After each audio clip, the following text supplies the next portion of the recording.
What's up? What's up? What's up? What's Hi. up? What's up? Hi. Man. Hi. Hi. Hi. Welcome to another installment of Tag Me In, where the triple threat brain trusts a tag over the good, the bad, and everything in between in the world of professional wrestling. I, of course, am the unofficially official Lib Dizzle, joined with none other than the less than stealthy unicorn himself, Mr. Scooter Ray. What up, everybody? AKA the Scoot Era. And of course, the heartthrob of the IWC, Shotzi's favorite black heartthrob, Mr. Jaeger Bombastic, so fantastic. Oh, if he knew what happened last night, he wouldn't give Shotzi back. Oh, no. Oh, no. I'm worried now. Hey, you caught me mid-dog walk, and I just had to stop for a second. I mean, the dog stopped, too. He looked at me. He was like, what the hell? I will say this. Last night was a good time to be a wrestling fan. Most of the night, rather. Some things were a few misses, but the majority of it was gave me that nice shock value that I missed, and I'm glad that I was wrong on a lot of things in the universe of AEW, but we'll get into that. You know how this goes. We definitely talk about NXT first and then roll into AEW. But before all that, you already know what it is. It is Mr. Scooter Ray, aka the Scoot Era, with the scoops and the news. What you got for us, Scoot? All right, so I don't know if y'all heard, but there is apparently memos going out about, chilling out with the thigh slapping. Mm-hmm. Yep. So I thought that was an interesting thing that apparently they think that it's that major to where it's like, hey, cut that shit out, guys. And apparently it was going as far as saying that people could be fined for it.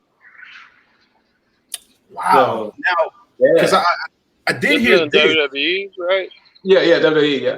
Yeah, I didn't know if it was both companies or like all companies across the board, but yeah.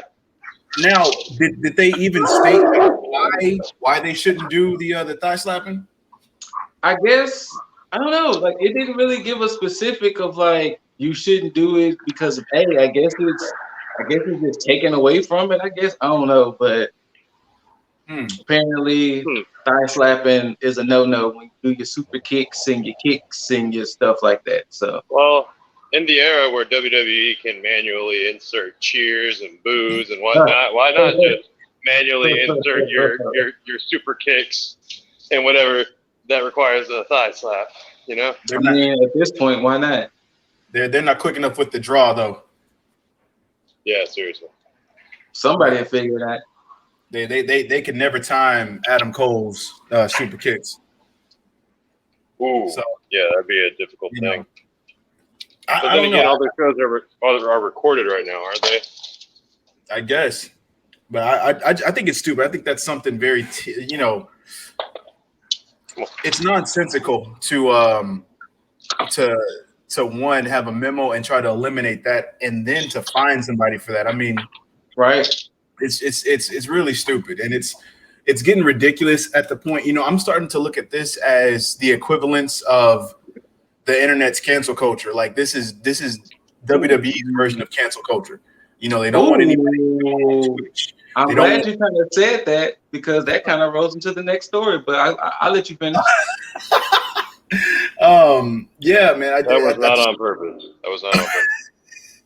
I just think that it's yeah, man. It's they're throwing biases towards everything as far as on their end, and it's ridiculous because I just think that it's just let the shows play how they are. Let the superstars do what they need to do to engage with the fans, and especially if it's not egregious. Like yeah. Like I cannot, like when it came to like the whole Twitch thing, I understood with AJ Styles, having like candid conversations with the fans when they would ask him certain things. And it's like, I don't know if you want to share so much of that, but you know, even recently, you know, to kind of cross brand in a sense. I'm pretty sure you heard of what happened with the Heat star Myers Leonard when he was on his Twitch stream. What happened? He was playing Call of Duty and he said a racial slur towards Jewish people, which I will not, of course, repeat here, but he called somebody that on his Twitch stream, and you know, the team has indefinitely suspended him, but I think they recently came out and was like, hey, they fined him X amount of dollars, and I don't know how many games he was suspended. But of course, you know, the racial term he used is not a term you normally hear, but it's very strong term towards Jewish people. Yeah. And you know, I think I know where you're going with it, but we'll address it after the show. Yeah, we'll address it after. But for the people out there, you can look it up, and it's crazy. But the missus was saying that could possibly be a reason why too. Vince didn't want them to have Twitch streams and things like that, because if they get heated playing games, they might say the N word, like Randy Orton. Like they might say the N word or stuff like that. Oh, you mean like Vince McMahon? Our man who actually said it on the show. You're right. So I mean, so I think that's another reason why too. But once again, I mean, it's getting to the point to where it almost sounds like you don't want nobody to have fun. Yeah, that's how I look at it. Because I mean, it's almost like they don't understand like how integral it is with the thigh slap, just the effect that exactly. it has. And granted, yeah, everybody knows, you know, the thigh slaps here and there, or the stomps for that matter, when people are throwing punches in the corner. But you know, it's been a part of professional wrestling and the way that we view things. And I just think taking it away is still stupid. Like, I don't think it'll have that same effect unless this is a precursor to them trying to get rid of everybody utilizing super kicks in their arsenal. Maybe. So maybe that's a weird way to go about doing that. I mean, that's a long way to take a horse just to drink. At least to make it not seem so obvious. But you know, it is what it is. I mean, we can't stop WWE because yeah. What's up? I was gonna say, I mean, like, I remember going to All In, and we caught a couple of wrestlers after the fact, and my cousin was a fan. I mean, these are people that I won't name, but I mean, we're all fans of. And then he like, everybody's got a drink or two in them. Everybody's nice and, you know, nice and floaty. But he's like, yo, can I show y'all my super case? Or like they gave a small eye roll, but they're like, yeah. But he shows it off, and he actually like does a very flush super kick, and he's like, oh man, that was perfect. You just forgot the thigh slap. So to hear the inverse is being requested or called out now is just a little, it's like a little Twilight Zone-y. Yeah, it is. But you know, hey, shit. But now, what's up, speaking to what you said, Dizzle, about cancel culture, I'm pretty sure y'all heard what happened with Pepe Le Pew and them trying to cancel Pepe Le Pew. Yeah, I just did this morning. I kind of saw that one coming, though. And apparently he won't be in Space Jam 2 because of it. No, that's bullshit. Now, to kind of tie it to what we're talking about now, there is a possibility some things might not make it on Peacock. Uh-oh. Oh, man. Because, so when Peacock goes to, when WWE goes to Peacock, everything won't be there from the jump. It would be like, of course, the newer stuff and a lot of some of the older stuff, but apparently they're saying everything should be there by SummerSlam. Okay. And there were strong rumors that everything might not make it, you know. So don't be surprised if maybe a couple of documentaries or a couple of Raws or other specials might not be on Peacock because they might deem it a little too controversial.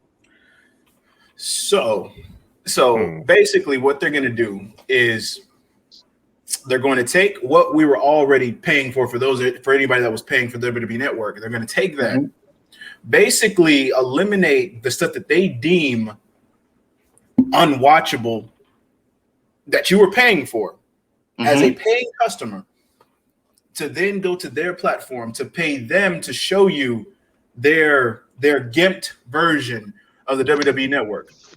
Like I said, it wasn't nothing they announced for sure, but there was a rumor. So, because there's a shit ton of stuff to go through on the WWE Network that they could deem as, to be canceled. I mean, hell, what? They might just cancel the whole Attitude Era. I was gonna say that. Just because of the sexual nature on how Vince McMahon portrayed all the women talent at that time. Hell, go from that point to hell. Even when Booker T got there and they had his little feud with Triple H and how they toted the lines of, Hell, I mean, if we really want to keep it a spade, Val Venus might not even be in that bitch. Val Venus, Godfather, Billy Gunn. He is an ass, man. So I mean, if we want to really keep it real, so yeah. I'm hoping it's a rumor because it would suck to eliminate so much content or content they deem is this, that, and the third. Because I think one of the biggest issues I hate with the whole cancel culture thing, because like, don't get me wrong, there are some instances where people should be quote unquote canceled. True. But half the time when these people complain, like let's take the Pepe Le Pew argument.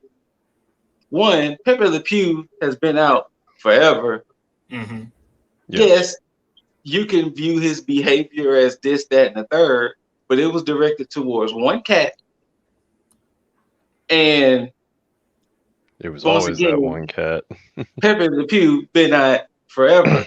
And these are probably people who just now probably just now saw it for the first time on HBO Max and was like, oh my God, Pepe. Because I mean, once again, to make it go further into the media of the world, there's people now trying to cancel Eminem.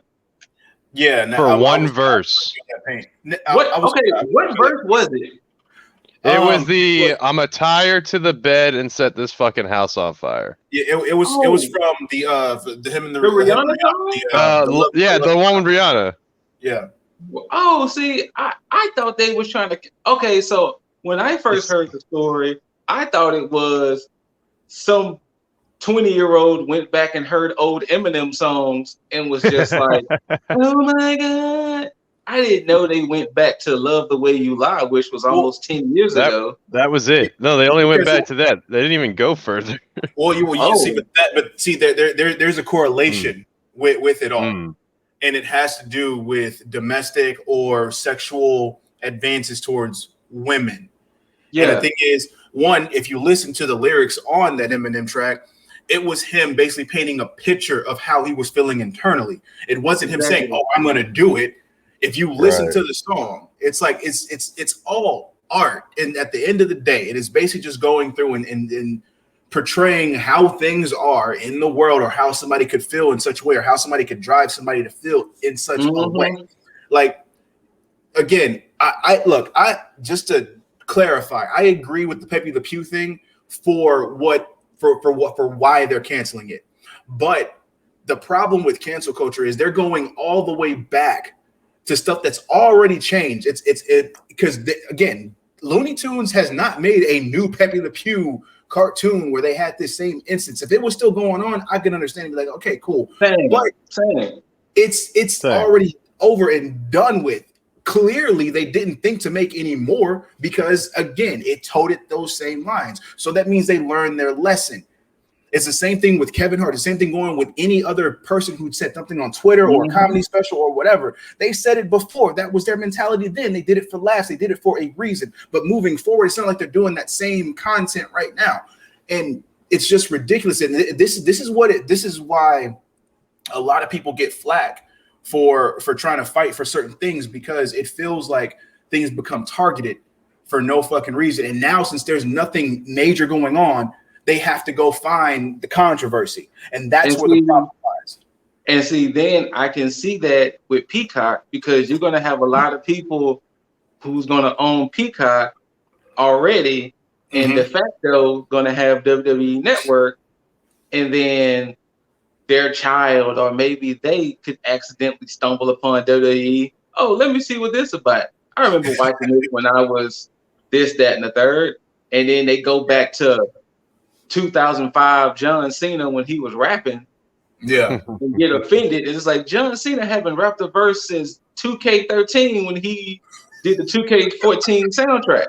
You know, so it's like, I don't want that to happen to the WWE Network, where, you know, because I think somebody said in a comment that not to make jokes or to make light of the situation, but I think they said they might rename Chris Benoit to Chip Benoit or some shit like that. Like, you know, they're gonna dub over Chris Benoit's name and say something different to, you know, to cover the fact that Chris Benoit did what Chris Benoit did.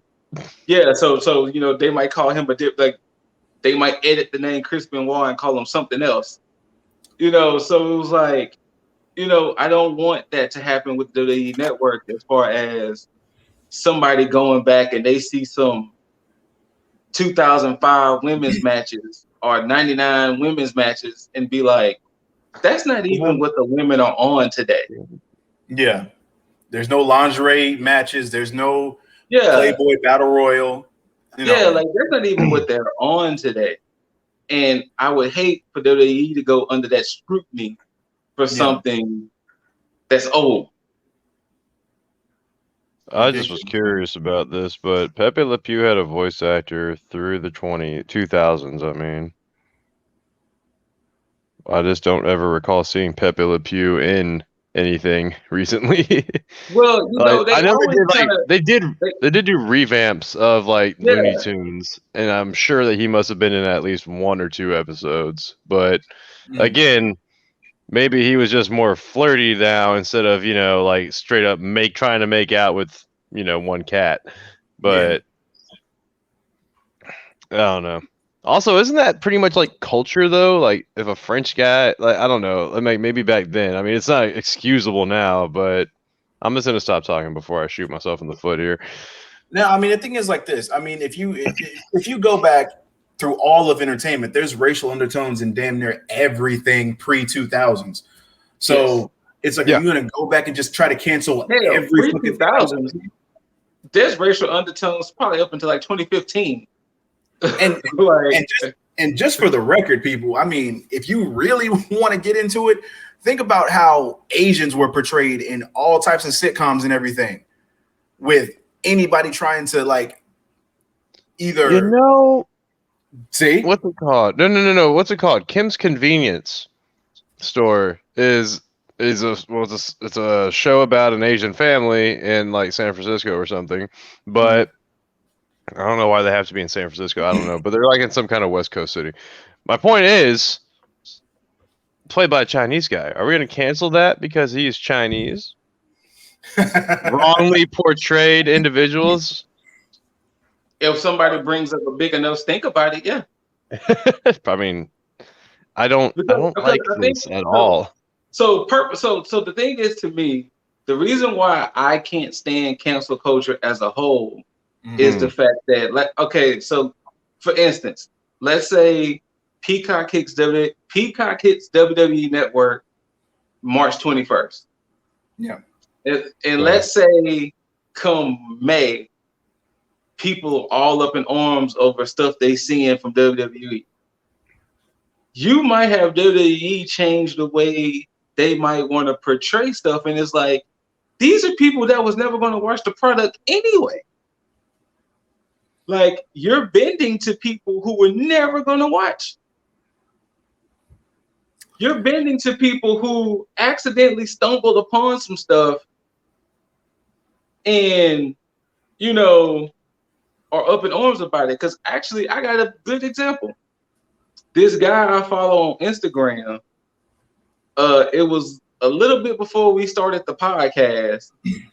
He uploaded an old clip of Crime Time. Mm-hmm. And he put in the caption, "Oh, so this is how they see us in wrestling." And I mean, did the same thing. Go ahead. But I was about to get ready to comment, but then I saw other people comment like, "Fam, this is mad old. Like, this ain't even new. Like, yeah, like they've gone beyond. Like, they're past this now. Like, they don't see us as." But then even Shad and JTG both had said, our gimmick was nothing racial. Yeah. And our gimmick was the Homeboy Shopping Network from In Living Color. It's just that Vince let us run with it a little more. But Vince never forced that gimmick upon us, nor if we were uncomfortable with it, Vince would have let us change said gimmick. But it's like little stuff like that. It's like you could have, like, this guy could have potentially had people get up in arms thinking WWE is racist towards black people, that they see black people as thugs and this, that, and the third. And it was like, Crime Time was 15 some years ago, damn that. But even still, people that would be getting mad at that would still be in the wrong, because just for instance, African Americans were never really portrayed bad outside of Virgil and Ted DiBiase. Yes. But you think about Nation of Domination, cool, no problem with that. Crime Time, cool, no problem with that. Go even further now to Hurt Business. Okay, New Day, bam. Now let's talk about something even more controversial than that. The Mexicools. That was controversial. I forgot about that. Exactly. Them dudes was riding lawnmowers. You had nothing but talent in that trio, and that's how they portrayed them. Mm-hmm. You couldn't look past the gimmick to see their talent. Mm-hmm. So, like, come on. If you look, because it was what, Super Crazy, Juventud Guerrera, and Psychosis. Yeah. So you look, pick it and choosing what you want to deem as controversial. Do your research first.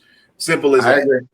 I agree. You know, because especially if you're gonna get the Crime Time thing, yeah, you could get mad at that. I could see that, but anybody who watched that, there was no controversy. Nobody thought about it then, because that was during the time where 50 Cent and G Unit was coming out, and they pretty much had looked the same as that. And that was another thing that I think Shad had said. Rest in peace, Shad. But that was another thing I think Shad had said. He was like, at that time, the reason why we was dressed like that, because G Unit was a thing. So going with the times.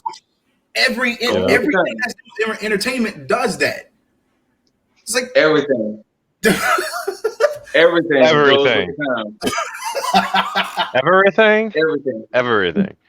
Everything. But yeah, man. I mean, it is what it is. Fuck cancel culture, unless it's canceling the right thing. Unless it's canceling the right thing. I agree. Here's a hypothesis. What about Johnny Bravo? Because they're saying if Pepe Le Pew's going to get canceled, then I mean Johnny Bravo's got to be next on the chopping block. Reason why I think they won't cancel Johnny Bravo, because he always got his ass beat. Oh, yeah. Yeah, no, that did show the consequences of his actions. Yeah. Yes, he got his ass beat. So that might be the only thing that'll save Johnny Bravo. That he was getting his ass beat. It did too. It was funny because I did see somebody on Instagram with all of these cartoon characters talking about, well, since we canceling Pepe Le Pew, and like it was like a shitload of cartoon characters talking about, we should be canceling this, we should be canceling him, we should be canceling her, we should be canceling all of these people since we want to be canceling Pepe Le Pew. Yeah. But yeah, I mean, so, I don't know. I just hope the WWE Network doesn't fall under scrutiny and Peacock or NBC is forced to start taking random things out or whole eras out because,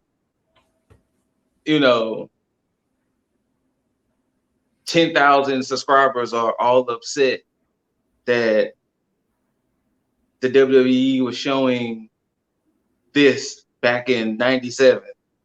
Yeah. You know, Now that actually is a question before I even state what I had to state. But so with that, with the move to that, so basically WWE Network is pretty much done. Everything is going over to Peacock. There's not going to be separate. So starting March 21st, it's still going to be separate up until I think April 4th or April 1st, something like that. I know before WrestleMania, the network standalone will be done. Okay, gotcha. All right, cool. Yeah. So then that brings my point then. Okay, people, I know Vote With Your Wallet is mainly for video games and all other shit, but just listen to me. If you do have a WWE Network subscription, which I do, by the way. I mean, me as well. I actually got the premium, but I got it for the office. So, but that's neither here nor there. So I'm getting WWE Network for free. And since I said that for free, Peacock needs WWE at this point, which is why they're attaining it, because they're trying to get more subscribers. Because honestly, outside of a few shows that Peacock has, Peacock is fucking trash.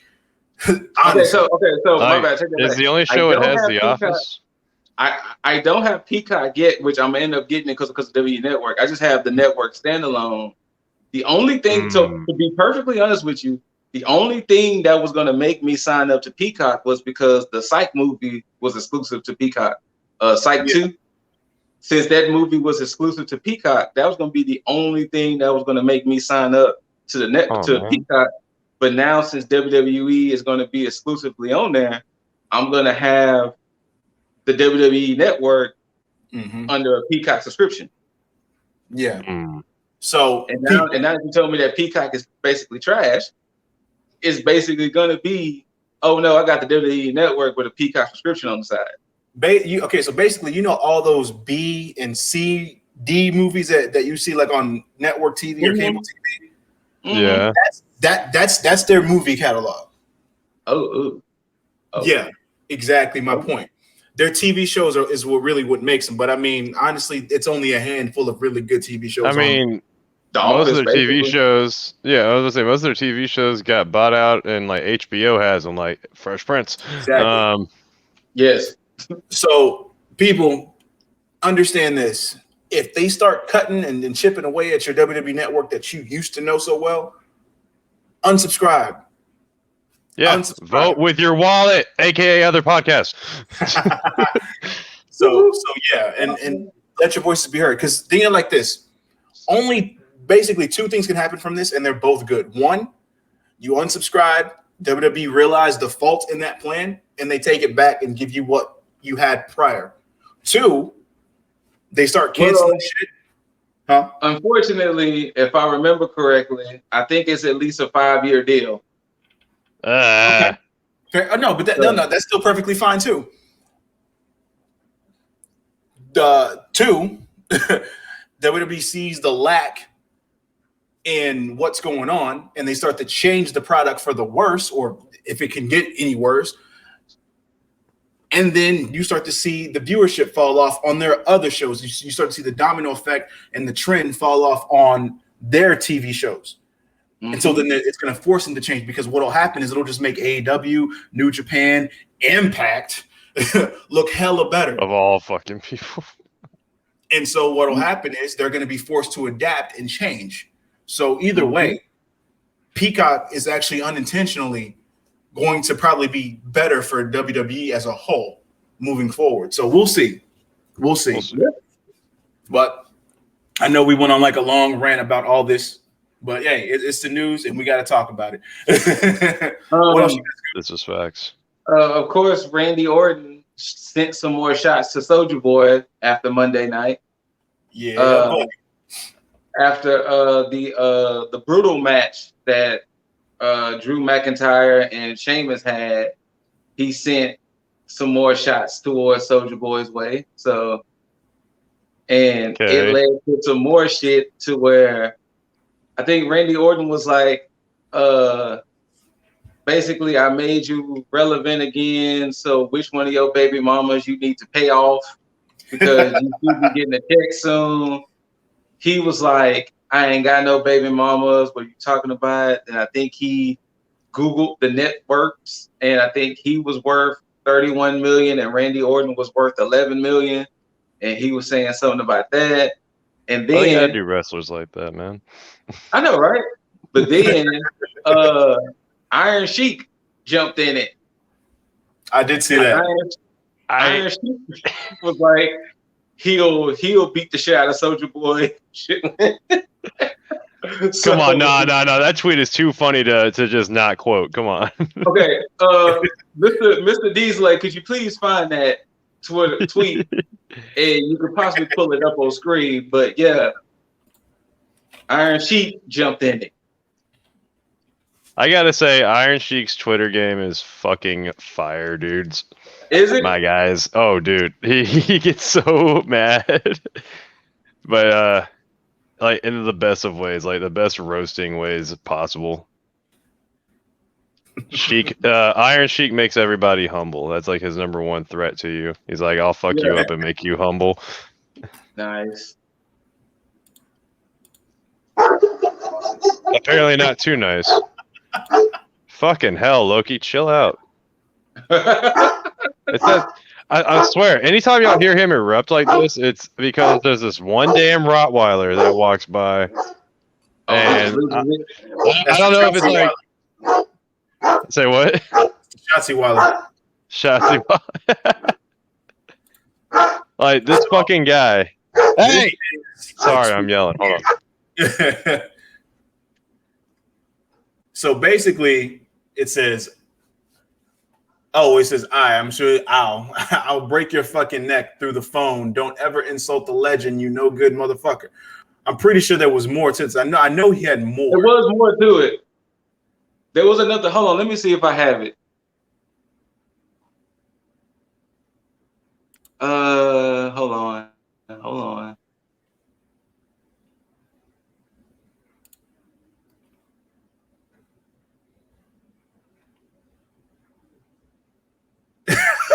What the hell, man?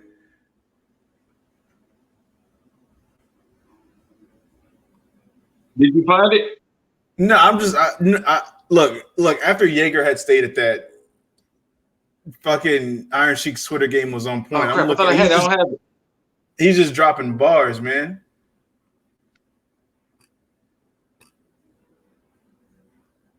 Oh wait, hold on. I think I do have it.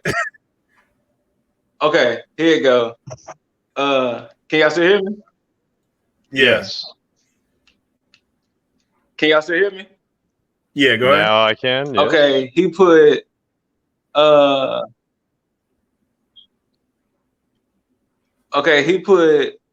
Soulja bitch. Oh my god. You done. And now we lost you.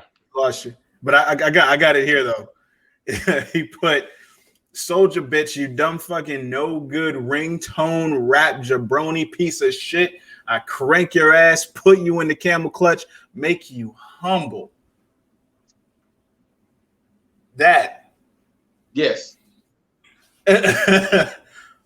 Look. Bars. Look.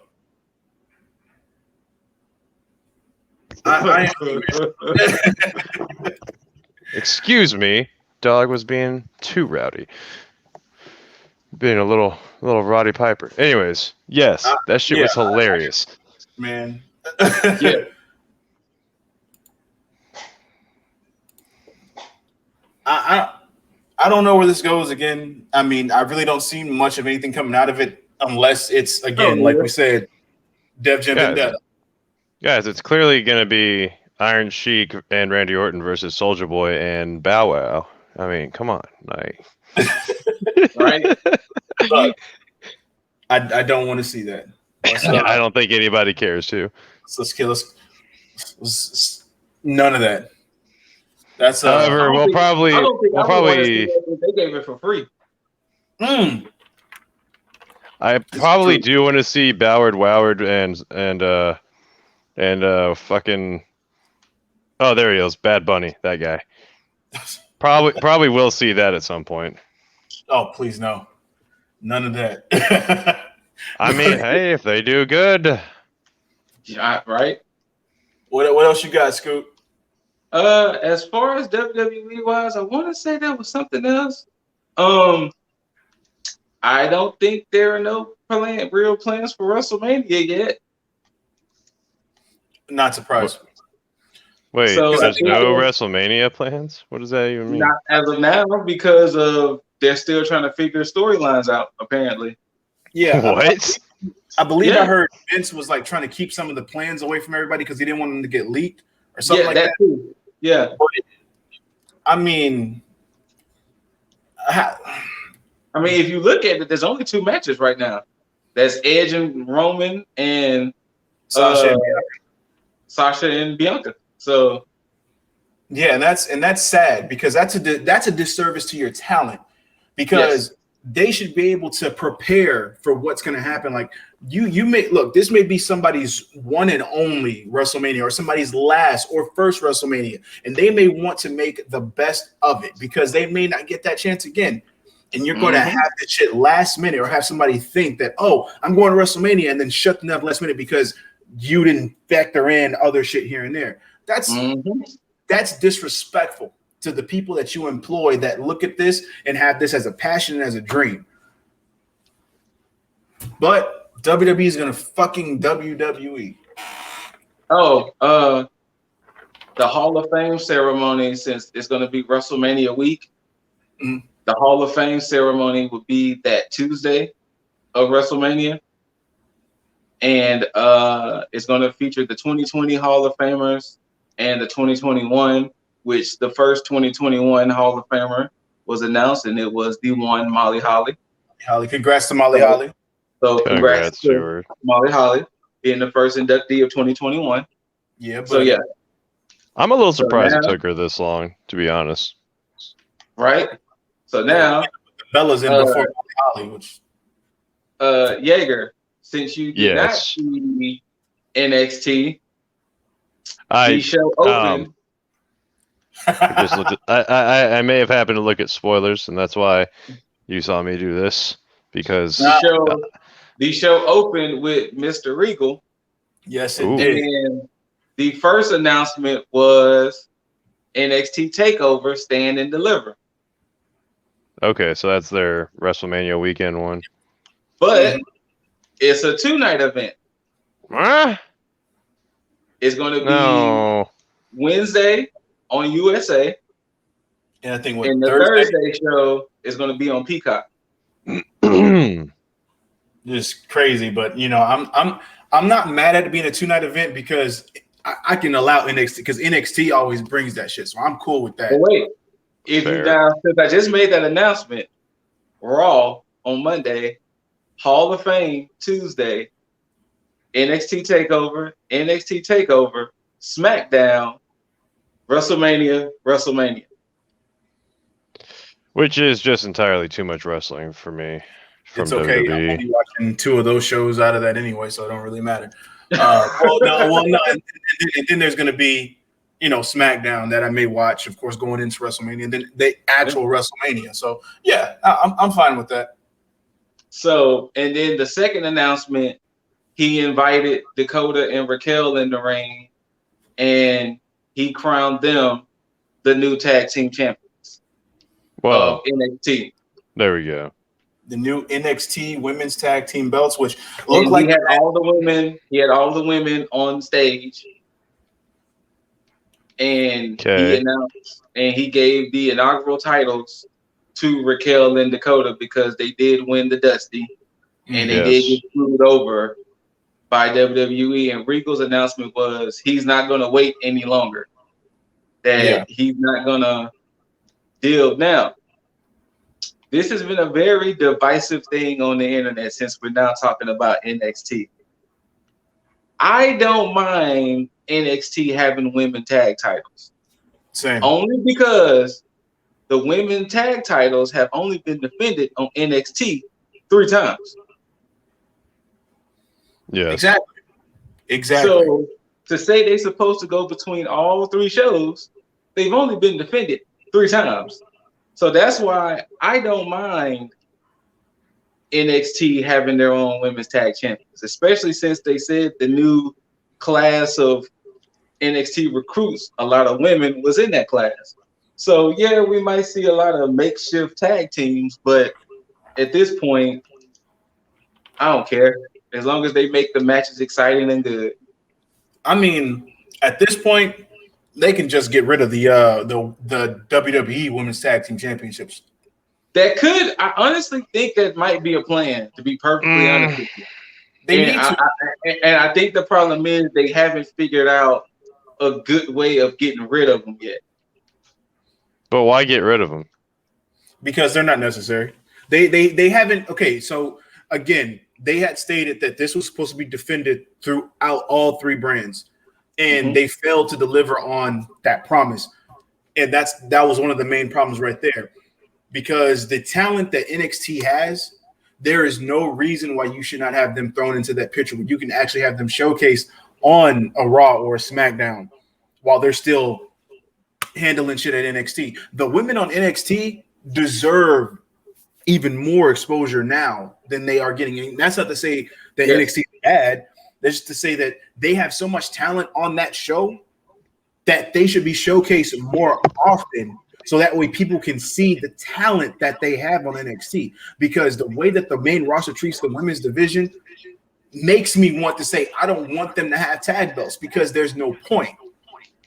Because they do such a horrible job with their overall roster, outside of a few outliers: Sasha, Bayley, Bianca, Shayna to an extent.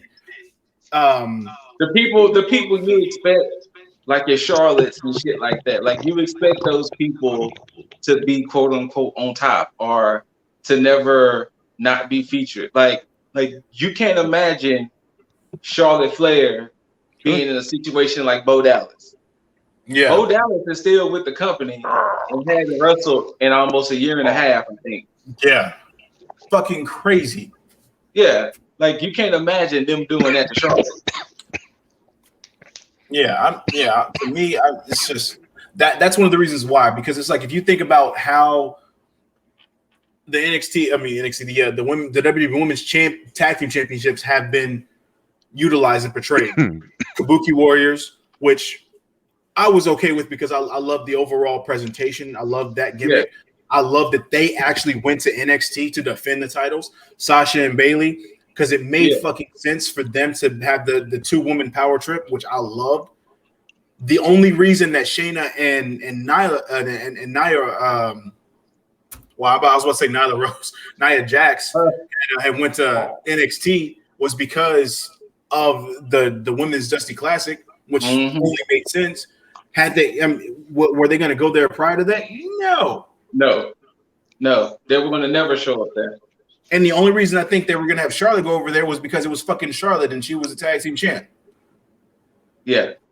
So again, it's almost like the WWE Women's Tag Team titles are used as props for whatever they feel like they need to use them for at that given point in time.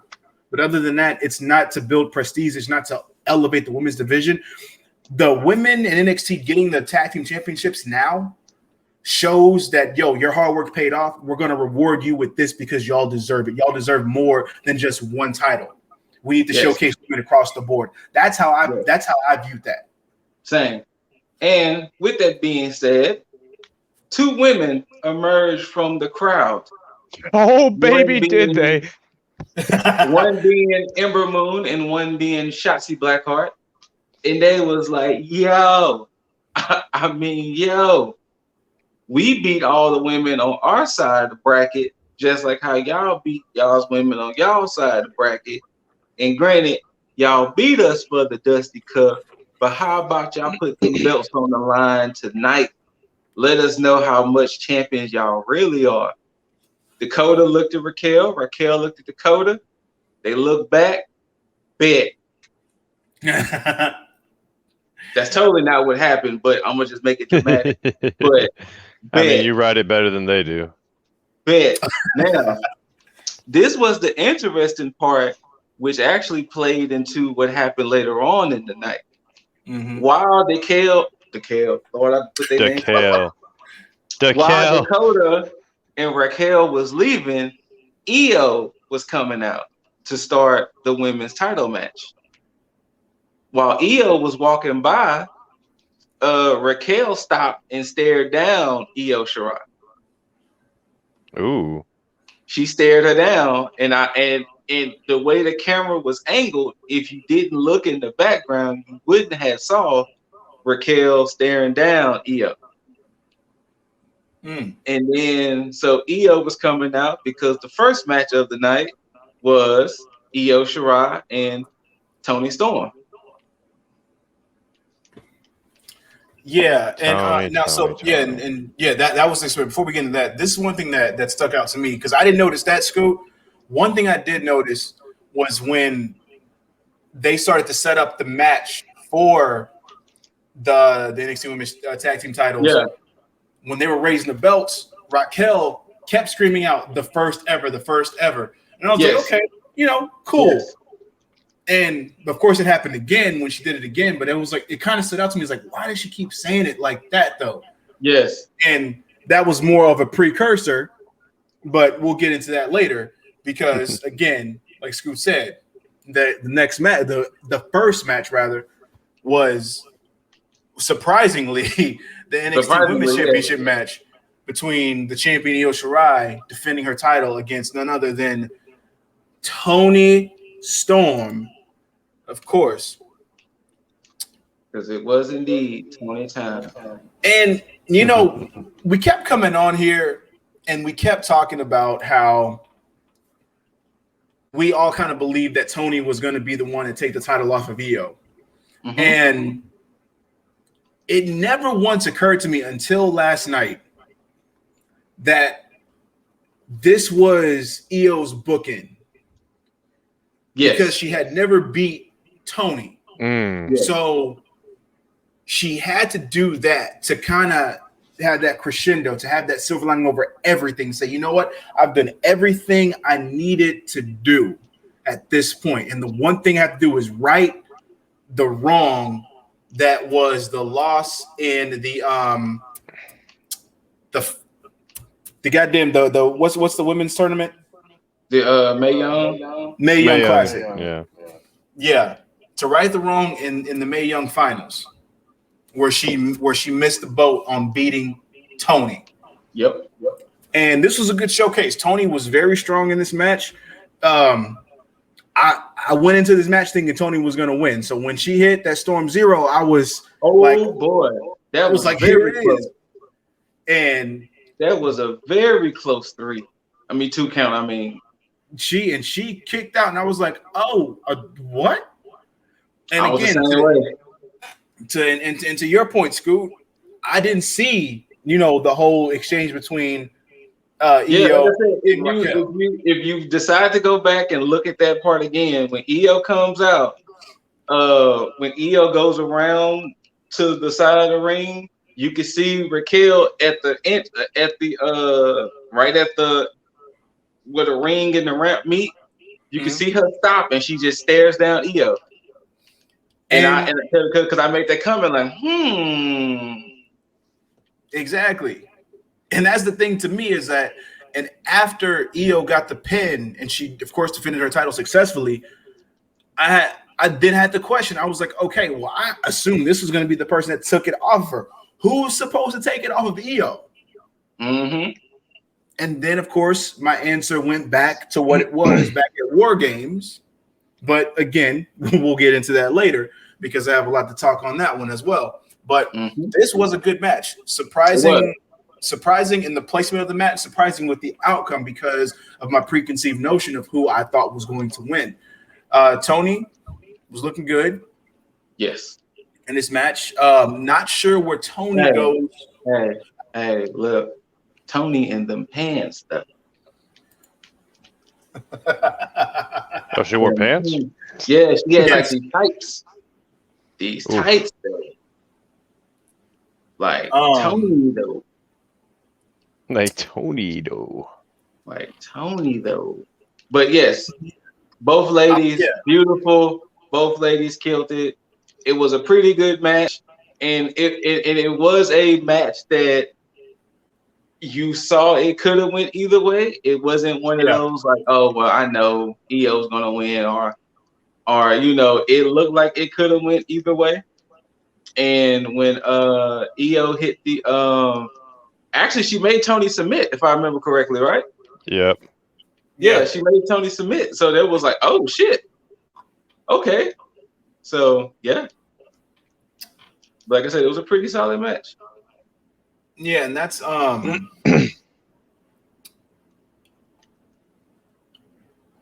yeah. Now I'm trying to figure out, because I mean, of course, you have Ember and Shotzi as a tag team at this point, Yes. and Tony, because in the beginning Tony came in as a face, and then of course went heel before War Games, but clearly they got plans for Tony. I think that this was mainly just meant for them to get her in, have her do the job for EO, so EO can ride off into the sunset. Think Tony is main roster bound? I don't know. I don't want her to be. I mean, of course I don't either, but you know, I mean, I could see that, you know, to give Rhea a foe, because I honestly think Rhea is next in line to win that women's championship. Oh, it's happening. They are about to strap that rocket to Rhea. She going to the moon. Yeah. Which surprisingly, was Cameron Grimes on the show? Nope. Yeah, okay. All right. So yeah, his presence was missing. Kind of hated that. He's been on a roll, you know, for the longest. So, but you know, it is what it is. Yes. But yeah, the show kind of went by. It kind of did, but not in a bad way. It didn't seem like it had like any drag. I mean, I don't know why I didn't watch the show. One thing I will say, Jaeger, I don't know when it fell in the show, so if I'm jumping ahead, my bad. I think they're definitely setting up a lot of things for Stand and Deliver. Yes. But I think a lot of things is about to get even more interesting, because like I said, I don't know where it fell in the show, but I'm jumping ahead. We got a vignette from Jordan Devlin. It was way later in the show, but we going to talk about it now. I love it. Jordan Devlin had his phone and he was recording himself talking and saying, you know, I hear, you know, the travel bans and the travel restrictions are over with, so that means I'm wait, before you continue, Scoop, I love how when they showed him and his name popped up, it still showed NXT Cruiserweight Champion above his name. It did. Carry on. And he was saying, yeah, I'm about to show up in NXT UK to show y'all who the real Cruiserweight champion is. Ooh. Yeah. And then he will be there next week. Does UK have a Cruiserweight champion? No. It's one and the same. Oh, okay. Yeah. So what happened was, remember, Jordan Devlin had won the belt at Worlds Collide. From Angel Garza. Yeah, because it was a fatal four-way. Angel Garza, Jordan Devlin, Swerve, and Travis Banks, I think. Oh, okay. And Devlin won it at Worlds Collide, and of course, that happened in January. March, things got real. And that's when they did the whole Cruiserweight tournament where El Fantasma won, but then revealed itself to Santos Escobar. And when Jordan Devlin had came back to the UK, he still had the UK title, and he was calling himself the Cruiserweight Champion, along with Santos calling himself Cruiserweight Champion. So now they're going to figure out, I'm pretty sure it's going to be a stand and deliver, but I'm pretty sure there's going to be a match between Devlin and Santos. Yeah. And man, that in itself was the breath of fresh air. And I was like, and I hate that it was right at the cusp of me actually starting to like Legado del Fantasma and Santos, because I would have been over the moon with this. But now I'm somewhat conflicted, not all the way, just a little bit, just a slight bit. Right now, I'm in my shy honeymoon phase with Legado del Fantasma because of what they did to Everrise. Like, that has my heart right there. That has my heart. And so on the would you rather board, you definitely take Legado del Fantasma over Everrise then, right? Yeah, fuck Everrise. I mean, but that's why we ask you the would you rather, because I mean, you seem to be very passionate about fucking Everrise. No, not like that. No, I mean like get the fuck off my TV, Everrise. Get the we know what you mean out of NXT, Everrise. We know what you mean. Somewhere else that I don't watch, like Impact, Everrise. We know what you mean. We know you love Chase Parker and the other guy. Oh, they have names. Shit. You know they got names. I thought there was only Everrise 1 and Everrise 2. No, it's Chase Parker and Matt Martell. Matt Martell? Matt Martell and Chase Parker. Matt Martell and Chase Parker. No wonder. Like default player 1 and default player 2. I mean, they sound like generic wrestler 1 and 2 with their names. But Mr. Deasley, what was the true next segment in match? Was it the No? It was my boy Peter Dune. That's right. On Vanilla Boy Scout Jake Atlas. You know what was funny? When he showed up, I was like, oh shit, he's still there. I was too. I was like, oh shit, Jake Atlas is still there. But hey, Jaeger, plain and simple, Pete Dunne beat the shit out of Jake. Generic Wrestler 3, yeah. I mean, he showed the killer mentality. And Lip, I'm gonna ask you a question. Mm-hmm. At the end of the match, he grabbed the mic and was saying, I am the best technical wrestler there is. Yes. And basically, I want somebody to prove me wrong. I was like, yo. Who do you think is going to answer that challenge? I don't. Look, I was trying to go through my mind. Is he really the best when he just... Is he really the best when he just took an L? Yeah, because I mean, you fought the champion. So it expected to where you can go blow for blow with the champ. You know. Yeah. But it's kind of like Chris Jericho and his Le Champion. Like fair. You know. Now, I was thinking, could it be somebody from NXT UK, like an Ilya Dragunov? But Ilya Dragunov isn't really technical. He's just a brawler. Yeah. Then I was thinking, could they get a WWE individual to show up? I'm telling you, if Daniel Bryan shows up and it's like, Pete, let's do this shit. Match of the night. It would be. Match of the night. Pete Dunne versus Daniel Bryan. Damn. Match of the night. Versus Cesaro for no reason. I mean, no, I was going to think Cesaro too. Actually, Daniel Bryan just came to my mind. But I was thinking Cesaro too because I remember when Ilya Dragunov had made an open challenge. And I think Cesaro made an open challenge and Ilya Dragunov showed up on NXT UK, something like that. So, I don't know. I wonder who's going to be the one to accept the open challenge.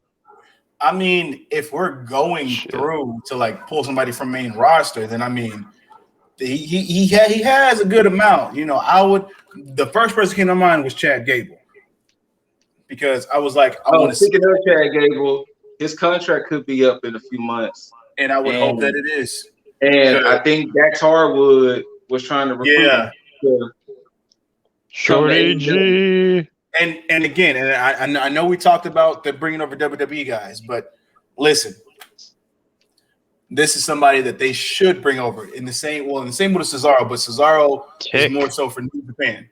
But Chad Gable in NXT, yes, Chad Gable anywhere else but WWE, I'm perfectly fine. Even not Impact, but anywhere else.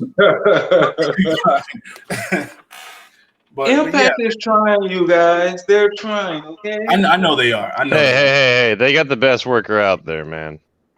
Who was that? Matt Cardona. What the fuck? Oh. Okay. I wasn't paying attention. I'm sorry. The innovator of the internet generation. I mean, Impact is too busy fitting the bills for explosions, but I mean that's a topic for another moment. Anyway, not important. Spoiler alert. But but yeah, of course, yeah. Peter Dunne took out Jake Atlas for all of us. He did it for us. Yeah. Don't get it twisted. Don't get it confused. Danny Burch and Oney Lorcan are losing those titles for sure because they are just holding them. It's happening. The tag team division is moving forward, and we'll get to that part too. Without the tag team champions, which is fucking ridiculous. But again, yeah, to be determined. Whoever that mystery person is, whoever answers the call, which I'll think about who my predictions could possibly be if I take the time to think about it. But yeah, but we have to get into something that actually was another surprise, and that was the NXT Women's Tag Team Championships being introduced and then defended all in the same night. Dakota Kai, Raquel Gonzalez, the newly crowned NXT Women's Tag Team Champions, defending their titles. Just in case I didn't pay attention. Defending their championships against none other than Ember Moon and Bay. How what? Yeah. Don't be mad at me. But Shotzi though.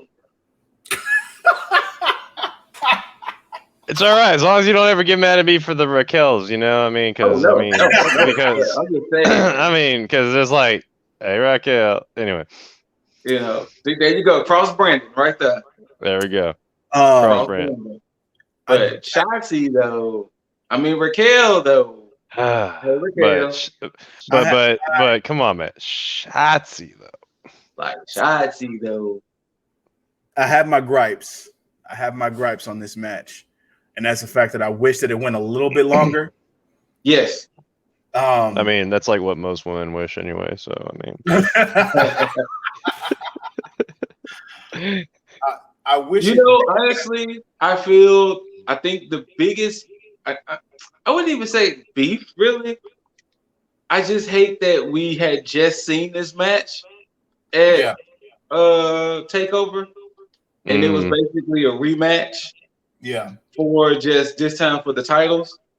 And, it's funny because actually Shotzi and Ember were winning like the whole match.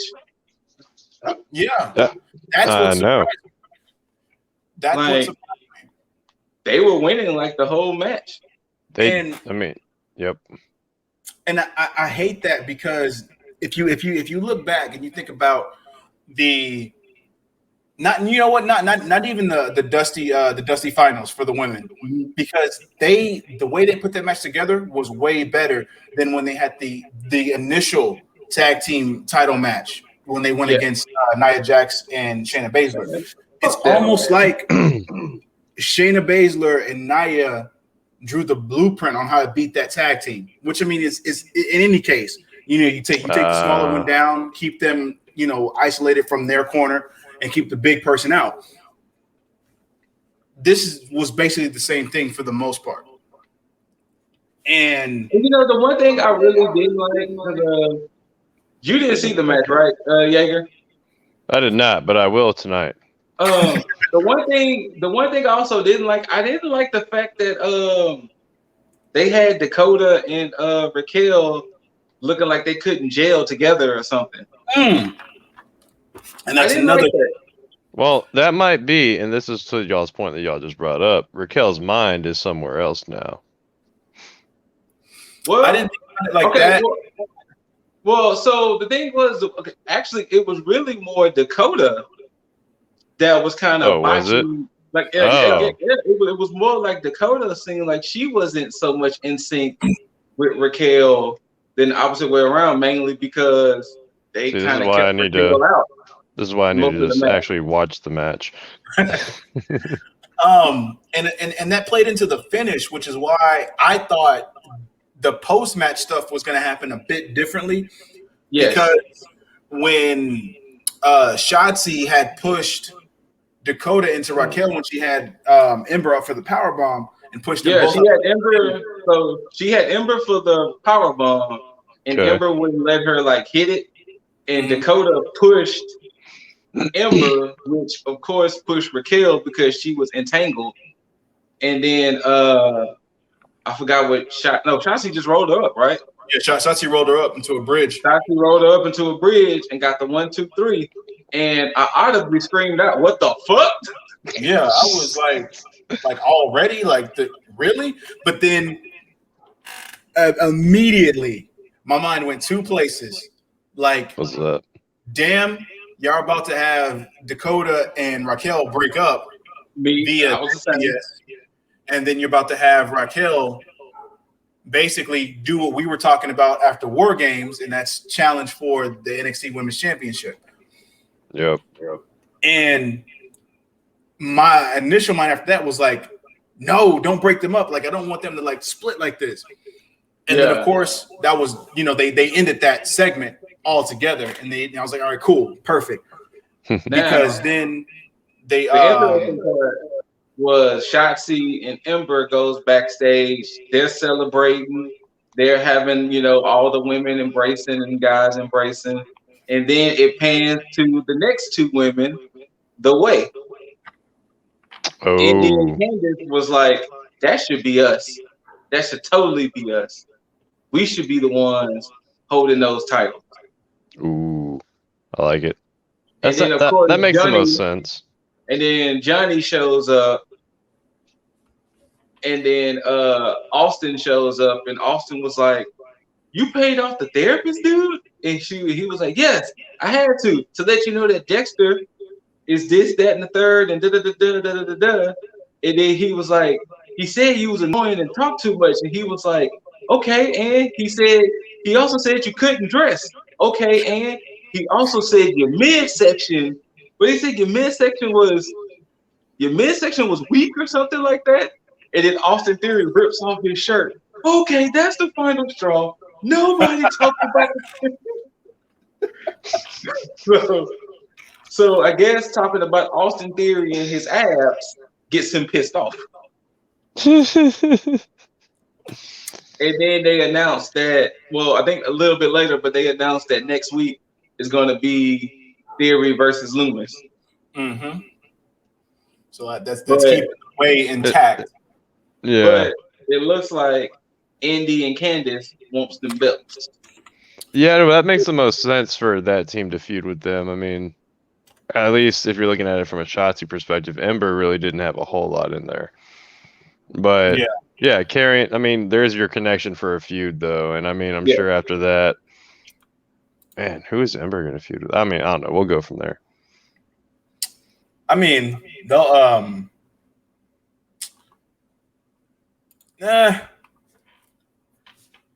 they'll be all right. because the thing is, Shotzi and Ember are gonna. I mean, it would be odd and it would be surprising if they lost the titles to The Way this soon. Yeah. But I think they're gonna defend successfully probably have a few more defenses along the way, and then lose, ironically enough, to the Way. I mean, think so. it also works if you keep playing hot potato with these belts. True. Like with this title in particular, I mean, like you can like get the fire underneath it. Like, oh my god, everybody's winning, like beating each other for this thing. Everybody like really gives a shit about their matches, and then like I mean, you have that good introduction. You get through your Mania weekend, and then you can actually stick it on somebody for a while, and I actually like build the hype. Like, oh, all right, they're keeping them. Yeah, I like this because what I think is happening and what they're going to do is, and to your point, Jaeger, with the hot potato thing, is I think they're having all the top singles ladies who are a tag team have a chance with this title to build the prestige on it, because I think their NXT women's title picture is going to look a hell of a lot different after Io eventually loses that title to Raquel. I will say this because I wouldn't be surprised if we see oh my god, I just lost my train of thought of her name. Zoe Stark, because they did another segment on Zoe Stark, so I wouldn't be surprised if at some point down the line she becomes a contender for the women's title. She was at the front of the line when they did when they had them all at the beginning of the show on the ramp. That was a lot of women that they had on there too. Yeah, and like I said, they gave her another promo, so I think they got big hopes for Zoe Stark. So once they change her ring gear, I'll be all for it. Because even if she was standing on the ramp, I was looking at her like, oh, okay, cool. She has that demeanor about her, to where it's like you can kind of see it in her. But that damn ring attire, man. Yes, you got to change that. I don't like her looking like that. The generic wrestler that you do before you even like make a creative player. Like she looks like the base of a character before you even begin to like put your own image on it. That's a big oof. I 100% agree. Don't do it, Loki.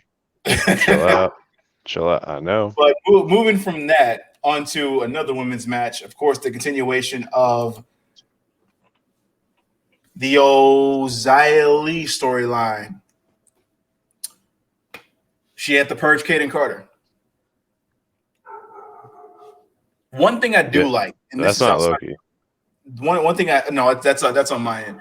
Okay. One thing I actually do hate. Oh no, not hate. Sorry, I'm thinking about the dogs that I hate. But one thing I actually do like about this whole situation is the fact that Casey Catanzaro is still selling the leg injury. Like she has crutches, the whole shebang bang. Like that's good. I do like that. The fact that they're still keeping that and keeping that continuity makes it believable. And she may not be hurt. It could be the fact that she may be hiding an injury or playing it up as gimmick. But if she's not, and it's just a fake injury, even better. Even better, because it's not like that old WWE shtick where it's like you may burn somebody, blow somebody up, have somebody go through a hardcore match and look like you've sewn an arm or leg throughout the whole match. That Randy Orton healed in a week? Thank you. Or Braun Strowman getting thrown into a trash compactor and showing up the very next week or the very next night. Like whenever I would see stuff like that throughout my time watching WWE, I would just be like, I need to see like a horror movie, like when Jason supposedly dies, but then like a hand sticks up or something. Like, like I need a classic horror movie, like just sign that they survived. I don't need you to just magically have them show up like in bandages. Like, oh man, that was one hell of a match. Like, what? No, you're supposed to be dead, sir. Right. Like you're supposed to all those ambulance matches. Like I needed to see them laid up in bandages in the hospital or something. Like give me some pictures or something. If you could do it with Vince McMahon and have Austin smash him over the head with the bedpan, you can do it again. Just don't do that. That's a perfect spot. Don't ever ruin that or copy that. Exactly. Don't ever ruin that. To me, this was pretty throwaway. I wasn't really worried about this match. Yeah, I wasn't that intrigued with the match, but to give you the play-by-play, mid-match, Casey hit Zaya with the crutch that caused a disqualification, and they was all trying to beat up. They was all trying to beat up on Zaya, and then Boa showed up, grabbed one of the crutches, broke one of the crutches, and then Katie, and he was and looked like he was about to re-injure Casey, and then Katie had another crutch and hit that over Boa's back and whatever, and then Casey and Caden escaped like the thieves in the night. Okay. Yeah, and then that's how Lee and Boa bow to Tian Sha. So that's pretty much how that went. I want to say after this was the backstage segment with LA Knight talking about his in-ring debut, which of course we all saw this coming. It'll be next week. Yeah, it's next week. Now I assume it's going to be Bronson Reed, but Bronson had, when he attacked him, when he was walking back, he had stated, "Good luck on your debut." So I guess it's not against Bronson Reed. I guess, which is I'm cool with that. I wouldn't mind if they say Bronson in LA for one of the matches for TakeOver. Since it's a 2-night TakeOver, why not? Bronson in LA being one of the matches. So I'm down. I can see that. I don't need them to squash Bronson Reed like that. I'm like, yo, just keep him out of situations where he's going to just job to somebody else. You have a star in Bronson Reed. Just let him marinate. Even if you got to take him off TV. Let him marinate. I don't know if it didn't happen yet, or we might have skipped over it, but Leon Ruff did have a promo about how he was mad at Swerve for beating him up week after week, and that he wasn't never handed any opportunity. He fought for it, but next week I'm gonna beat your ass. Yeah, I hate how it opened up. Because it just seemed like it just out of nowhere, it kind of just hit the screen. Right? Like, man, he didn't feed into it. Nothing.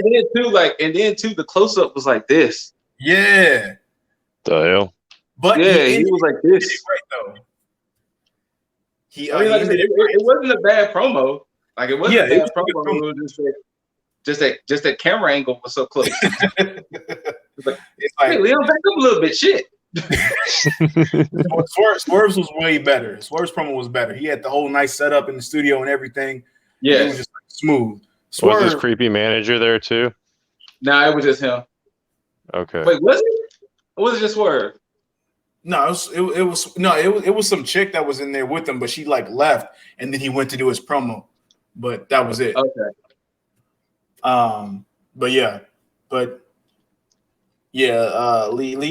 Ruff. Leon Ruff and Swerve next week. I mean, I don't know why it wasn't this week because I remember that. I think because the title matches. Okay, fair enough. Swerve about to whoop that ass, man. Nah, man, Leon Ruff, all the way, all day. I want that. I want that 125-pound man to be U.S. title again, or excuse me, North American champion again.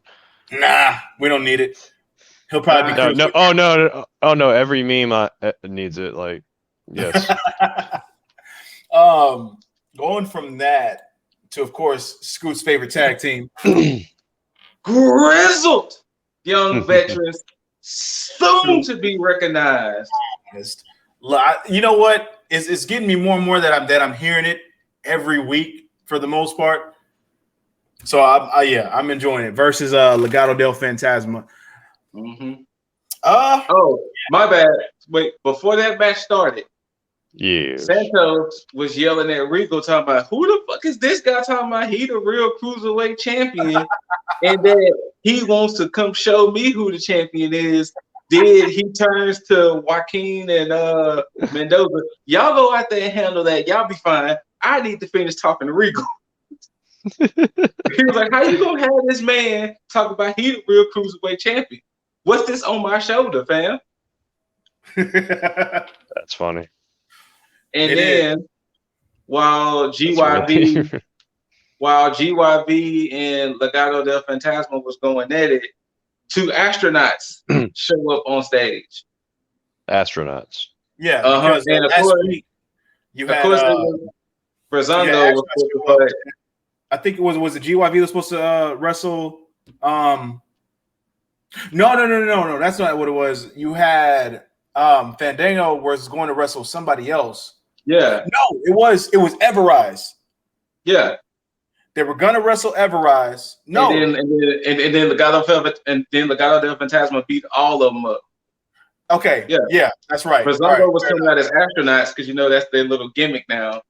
So mid-match, 2 astronauts show up, and of course they took the helmets off, and it's MSK.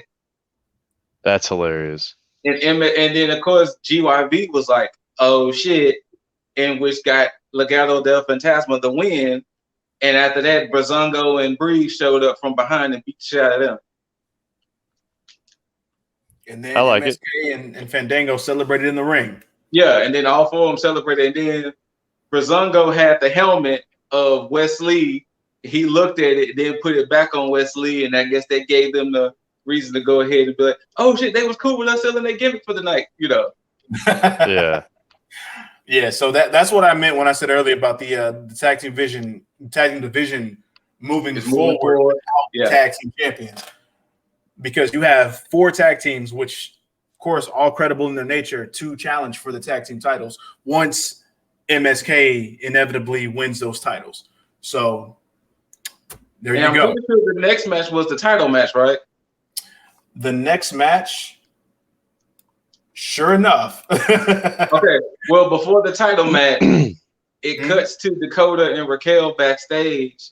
Yes. And Dakota was apologizing to Raquel, saying, "We lost the belts," and then that's what Lip was saying about Raquel saying, "No matter what, they can't take the fact that we were the first champs. We were the first." And then in comes Io, stares down Raquel, and was like, "You my next opponent." I said, "I want you next." I was like, "Oh, yeah." Oh. And then of course, and it was funny because wait. Io called out Raquel. Yes. No, she walked up to her. She walked up to her, and she was like, "That when you looked at me earlier." and Raquel said it verbally before I can even get out my head because I was thinking about it, and she was like, "I want you next," and I was like in my head, I was like, "Be careful what you wish for," and Raquel was like, "Be careful what you wish for." Yeah. She's like, "Be careful what you wish for, mama." Yeah. And that's the case because now that's exactly what's going to happen. This was a slow burn, and they didn't just jet set Raquel to the women's championship. They let it marinate a bit, but I guess this was the perfect time. Of course, when that happened, I wasn't so upset that Raquel and Dakota lost the belt so fast. Yeah, true. Like that blanketed that fire real quick for me because I was like, why would you take it off of them? Like they need to have a longer reign. But then it started to make sense. I was like, well, if Tony's not going to be the one to take the title off of Io, the only person left is Raquel. So and that's what made me not so upset that they got the belts the first night and lost it the first night because I was like, oh, Big Mommy Cool is about to get the big belt. The only problem I have now, though, is what happens with Dakota. That's a good question.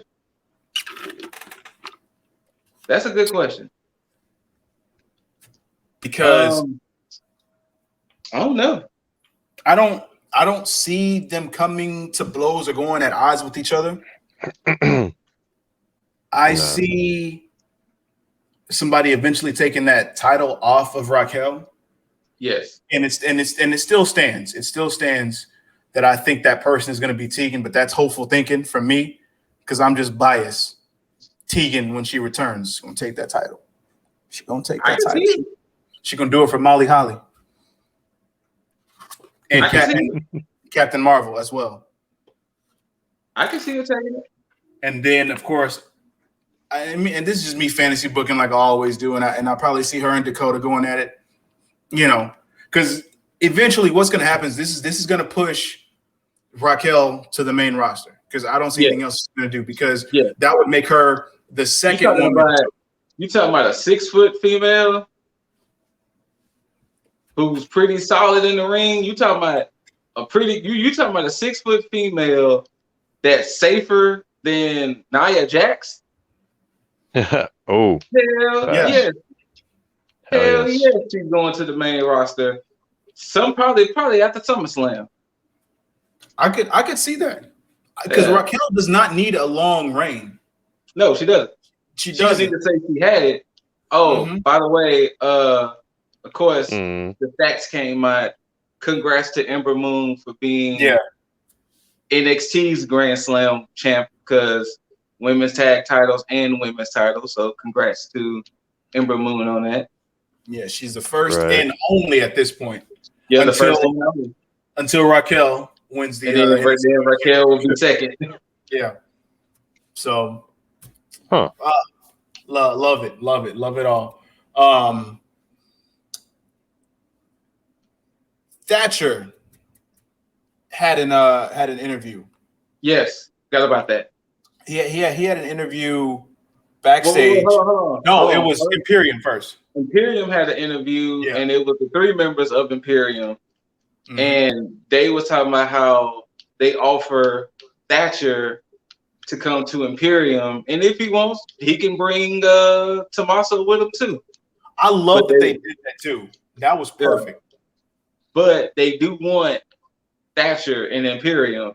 Then Toothless Timmy, as Tommaso likes to call him, they had an interview, and Tommaso was like, "Look, I thought about it, and I don't want to join Imperium, but." Tommaso did throw out something. He said, "But yes, he did. Yes, their boss man is over there in the UK, and he needs to come get these hands." So, I'm adding more to it, but yeah. So we could be getting a Tommaso and Walter match. Maybe at Stand and Deliver. I would mark. Now, this is the thing. Now, I don't know if you caught it, Lip. When Tommaso was telling Toothless Timmy he didn't want to join Imperium, Thatcher was giving Tommaso a very interesting look. Yeah. Thatcher was giving Tommaso a look like, 1, you don't speak for me. 2, how you know I don't want to join them, kind of thing. Because he could have the best of both worlds. Had his new friend, had his old friends, everybody all together. Unstoppable force. Yeah, so Toothless Timmy had an interesting look when Tommaso was saying, "Look, we don't want to join Imperium," and then next week it's supposed to be them 2 versus Imperium. Interesting. Yeah, that will be interesting. Now we'll get to the main event. Good Which old was Adam Cole, baby, versus the Prince. Finn Balor. Finn Balor. That's this the name. Wasn't a bad match. It was just one of those you knew Cole wasn't gonna win matches. Yeah, for me, this match was really only it was set up for me because I knew that something was just this is going to be a bridge to something else. Because of course you had to have Balor go against everybody in the old Undisputed Era. So Cole was his swan song on that end for this whole like filler arc because we already knew where this was going. Once the match was finished, because Balor clearly won with the well, hold on. Before Cole was knocked out to the ramp, knocked out to the apron, and he looks up, and Kyle O'Reilly was staring him down. And he was like, "Wait, Kyle." Cow. Yeah. And then, of course, Balor hit Finn. Finn hit Cole with finishers, and boom, Cole wins. It did a great moment. Kyle was stalking the ring. Finn looks at him like, "Go get him." He's like, "Oh, there you go." Finn like, "There you go." And then he starts going in and starts beating the shit out of Adam. This went on for a while. This is the part I didn't like. Kyle was beating up Adam, and the refs, well, the one ref kept trying to stop Kyle, and it was like, if you don't get your ass out the way, move. Right. Now, I can see them doing an angle where they're going to suspend Kyle O'Reilly because he did shove a couple of refs while trying to beat up Adam. So I can see that's the way to build the matchup to take over. Kyle might get suspended for a couple of weeks. And if he serves his suspension, him and Cole might have their match or whatever. But yeah, so Kyle was just beating up Cole, and then the best moment of the night to me. Oh, shout out to the cameraman. They panned the camera back to Finn, and Finn goes, "What took you so long?" Took you so long? And then the camera pans back. Karrion Kross right like diagonal behind him. It was like perfect. Because it was perfect. Again, what do you mean diagonal behind him? Like he was behind him, but at an angle. Oh, I mean, yes, but I mean, like, was he menacing looking? But I mean, like what was the look? When is Kross never not menacing looking? I mean, this is fair. And then, of course, he says the infamous TikTok. What they didn't show on TV, Finn did this to Karrion's forehead. Like he put it right on his forehead. So, of course, stand and deliver. We're gonna finally get Kross and Balor. And Kross gets that belt. I don't know. That's the thing. Because I mean, there's no other person for Kross to beat than Finn, in my opinion. Well, see, this is the problem. I can see this playing out of one of two ways. I can see Kross losing, and Kross gets called up. Ah. I can see Kross winning, and maybe they call up the new Finn. I don't know. But that's if Finn wants to go back. Nah, Finn ain't going back. Not now. You don't want to go back. Wants to go back. What I think is going to happen, I think Kross wins, of course. Okay. I still think Kross gets called up after a little while. I think he still goes through whatever challenges he has. Okay. But the next champ is going to be LA Knight. LA. I can see that. Yeah. Champ. I don't know how he gets to. I don't know if he takes the belt off of Kross or if something happens and he just ends up getting the belt. But that's your next. I can see him taking the belt off of Kross. Like I can see because I'm pretty sure they had matches in Impact. True. I'm pretty sure they had matches in Impact, so I'm pretty sure they probably have some type of chemistry already. So I can definitely see him taking the belt off of Kross. And for Finn, I think Finn, because thanks to Ciampa opening the doors to this, I think Ciampa starts a feud with Walter, loses, of course. I think Finn takes the belt from him. Either takes the belt or challenges Walter. Either way. Okay. But because remember, I think they were setting that up before. They were setting up before the pandemic. Yeah. Mm-hmm.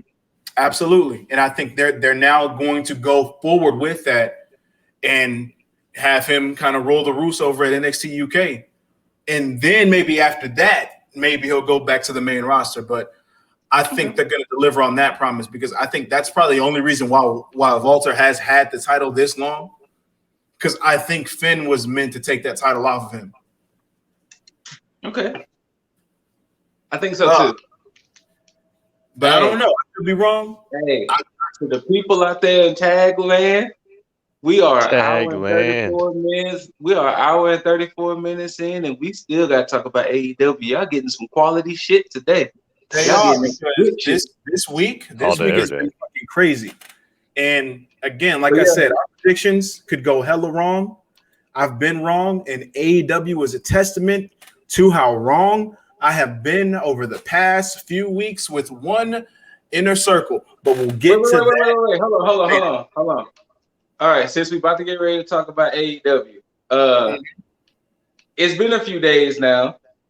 Mm-hmm. Are we still feeling the way we feel about Revolution?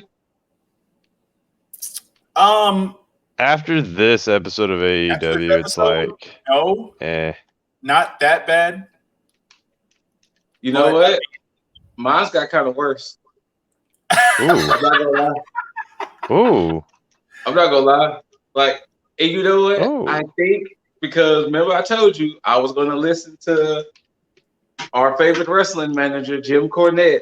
Mm-hmm. Oh and no! Boy, did he tear them an asshole or what? Shit. If you thought we was hard on Revolution, no, he was. He definitely. Oh, you was. heard it too?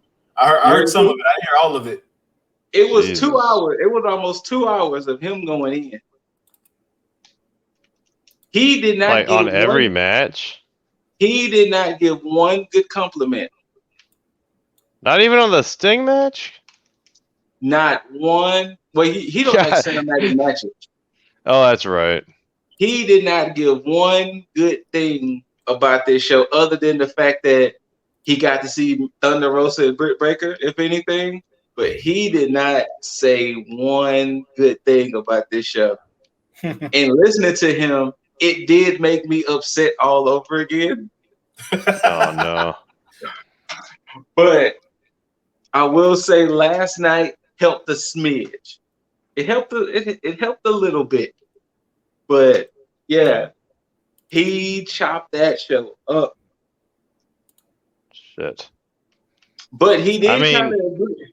He did kind of say the same things we were saying, especially with the Kenny and Moxley match. Like, they should have came out and been like, ha, it was a joke, or well, we found out Kingston said his anxieties, but that's later in the show. But yeah, like I said, he was basically saying some of the same things, except that, like I said, he was definitely way more harsher than what we were. Sounds about right.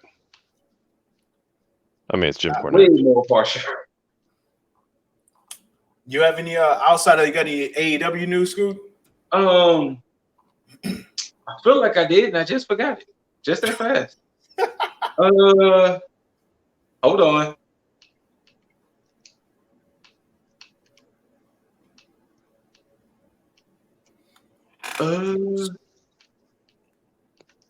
Yeah, I did actually. I listened to Cornette's review of the main event and then the events after, and I mean, I agree. I think maybe like 80% I agree with him. The other like 20% I didn't. Mainly because part of that was just him like shitting on a lot of the stuff, because of course his bias towards Kenny, or Olivier, as he likes to say. Olivier. Yeah. Okay. Because he had a new name. It's not Olivier now. He calls him Harpo Marx. So he calls him Harpo. Harpo Marx. Yeah, so he calls him Harpo for short.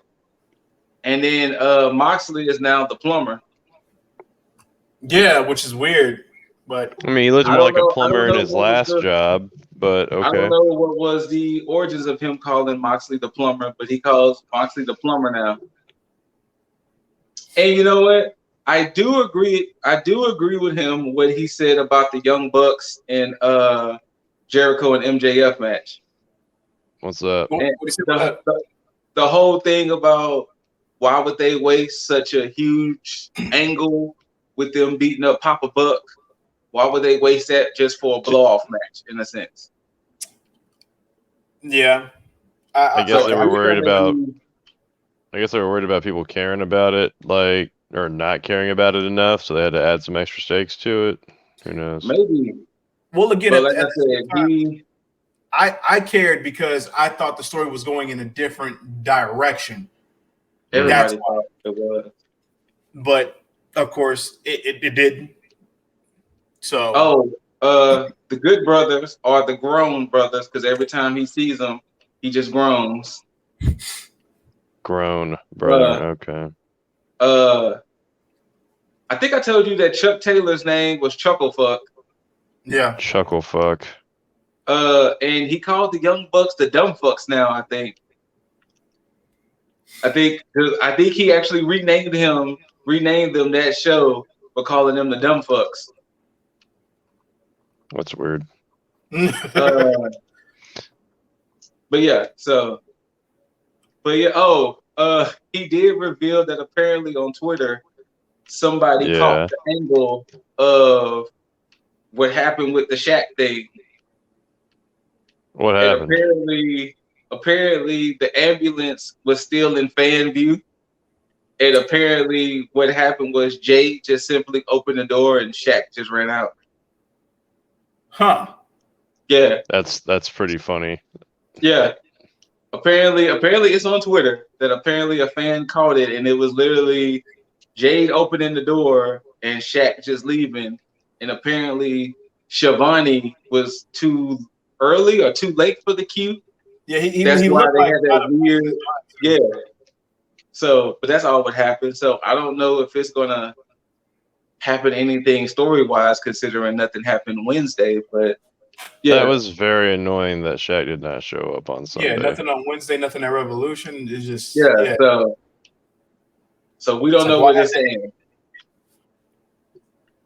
I just want more of the Shaq attack, guys. I don't know why that's so hard to. If I could think of any AEW news that I think I saw, then apparently Tony Khan did a press interview and he kind of was like, "Look, Kenny Omega built the dud. What can we say?" Like he said, "What? Kenny Omega built the dud." Built the dud. So apparently there was reports that Kenny was pissed that happened. Oh, he was. Yeah. Wait, it was just sparklers and shit? Yeah. Apparently it was supposed to be something grand, I guess. But I guess something just didn't happen, right? But apparently Kenny is pissed that the shit didn't go the way it was supposed to. So it did dud, though. Yes. Apparently that happening was an accident. That wasn't supposed to happen. Okay. AEW just did a good job at covering it up, but apparently, I mean, they said not to jump ahead of the show, but they did pretty much say exactly what we were thinking they were going to say, like, "Oh, like you really thought you were going to die that night or something." Yeah, but that was their way of just saving face. Yeah. Interesting. So, yeah. But all right, let's get into it with AEW. Yeah. What was our first bit? Let's see. It was Matt Jackson versus Phoenix. Yes, it was. And this match told me a lot. This match that the new tag team champions is going to be Triangulo de Muerte. Fuck it, I'm not about to say it in Spanish, but the new tag team champions are going to be Death Triangle. Yeah, but not only that, but as I was watching this match, which, by the way, was a good fucking match. It actually wasn't bad. As I looked at it, I would say this. Despite my criticisms I have usually with the Young Bucks, when they give decent and good matches, I will acknowledge they give decent and good matches. And this wasn't a bad match from, Jaeger. That was another criticism. Cornette said that he wished Nick Jackson would talk because Matt looks and sounds like a whiny bitch. So I can't never think that Nick is just.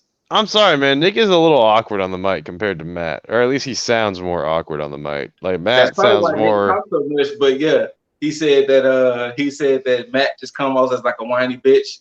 So, Okay. Yeah.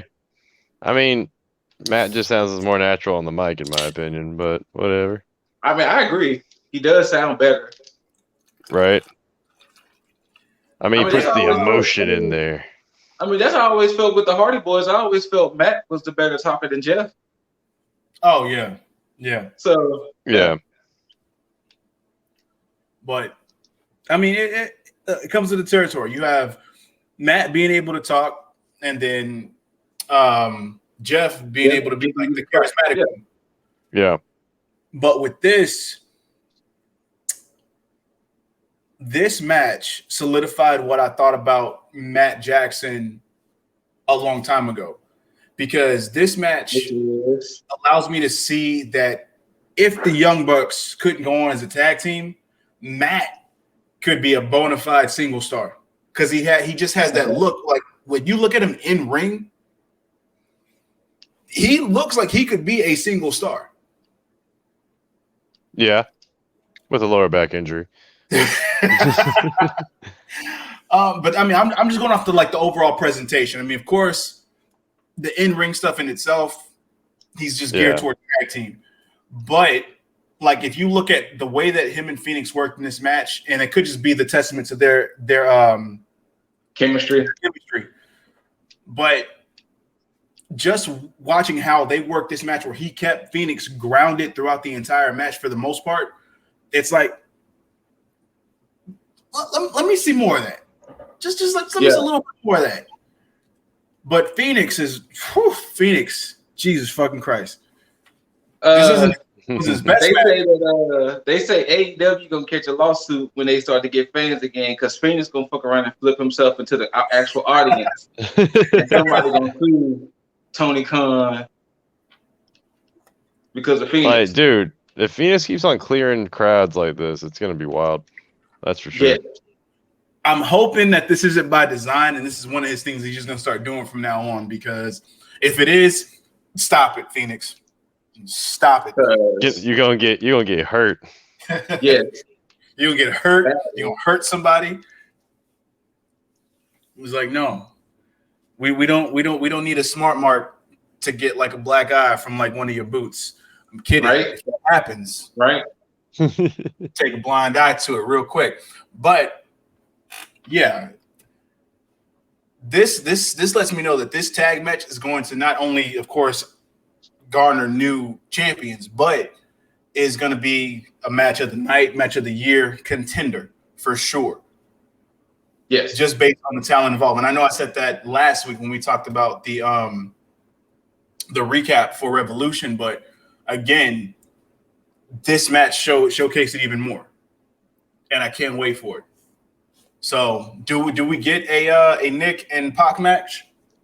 I think so. Oh, I feel like we have to. I think.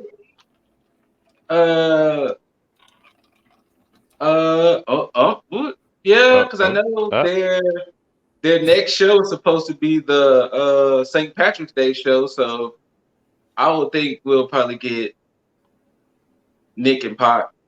Which, for AEW, I'm glad that they do things like this, to where they only have 4 pay-per-views throughout the year, but they have like special like gimmick or theme shows throughout the year to make the Dynamite feel special. And I like that, because it's almost WCW-esque, like because Clash of the Champions, for everybody who doesn't know, used to be just like a TV special. It wasn't a pay-per-view. So yeah, I love that, because I didn't even see this coming. I don't know if y'all knew this before they announced it last night. No, I did not. That was the first time that I heard it. And so I feel like they always like to try and drop specials like that, like in the middle of the show or something. So dope shit on that end. But yeah, all in all, good match. Can't fucking play. And I'm ready for it. The next match, I could care less about. Cody versus Seth Marcus, which, hey, yeah, I care less about. Look, even his record showed me that I cared less. The match I didn't care about, but Penta El Zero dropping that promo. What I cared about. Before that promo, though, and this is something that before that promo hit, when Tony was coming into the ring to interview Cody, Arn was rushing Cody and Tony, saying like, we have a meeting. And to me, when I read into that, I was like, oh shit, we're about to get like the baby step into this whole new 4 Horsemen thing. Because clearly, who else would he have a meeting with? Like, why would they put that little tidbit in there? So it's like, all right, cool. And then all of a sudden, like Scoot said, Penta came in and dropped some bars. Carry on, Scoot. Penta, hey, I know Penta was saying some other shit. The two best bars, you might be the Prince of Pro Wrestling, but I'm the Lord of Lucha Libre. That was bar number one. Bar number two, you lucky I didn't get to your shoulder because I would have damaged it so bad that you won't be able to hold your baby girl. Bars. Yes. Bars. Yes. Bars. Indeed. And you see Cody went after him because of that. And he was like, ooh, this shoulder here, the one that's hurt, the one that I shouldn't be wrestling on. What the fuck, Cody? Get out of the ring already. Bars. Like Penta was dropping bars. And then not only was he dropping bars, but he was dropping translated bars. Yeah, with Alex A. Like he was dropping translated bars. That's what made it even more fire. So I'm guessing Alex is now going to be a more on-screen personality now, because I know I was introduced to Alex through BTE for the most part. Mm-hmm. Because I don't think I've seen him outside of BTE. Maybe a few times. Maybe I don't remember. I know he does the Spanish broadcast of the show. Does he? Yeah, I think he does the actual Spanish broadcast. Him and okay.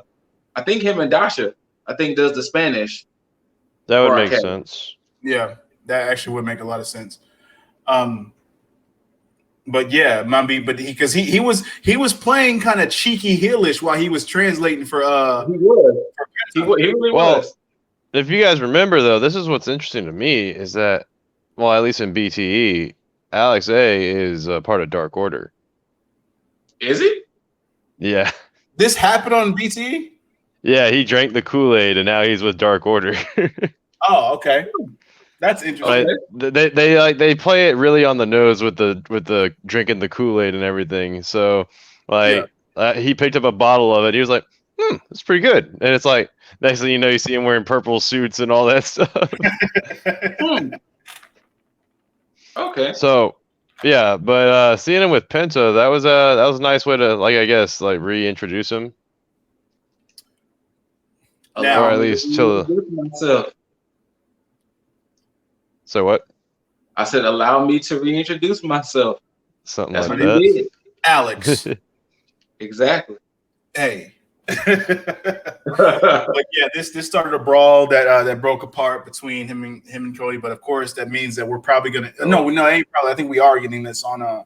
Oh no, this is happening on the St. Patrick's. St. Patrick's. Yeah, that's what I was thinking too. So that's cool that that keeps Penta in something moving forward outside of what the rest of Death Triangle has going on. So that's cool. It doesn't leave anybody else out in the dust, and I like that. And I like that Cody is being kept busy. Something that's outside of a title picture. Who was that dude Cody fought? He's a guy on Dark, but his record says he's irrelevant because he's 0-2. So okay. Yeah. he'll probably be a big guy in Elevation. Probably. Hey. No disrespect, but I mean, Seth Gargis, you might be somebody good down the line, but right now I can't spare the time for you because of all the good shit that was going on Dynamite. You were just a small, minuscule part of that, and it wasn't a good part. So, no. Hey, sorry, not sorry. But next up, we actually did have Sting talk again.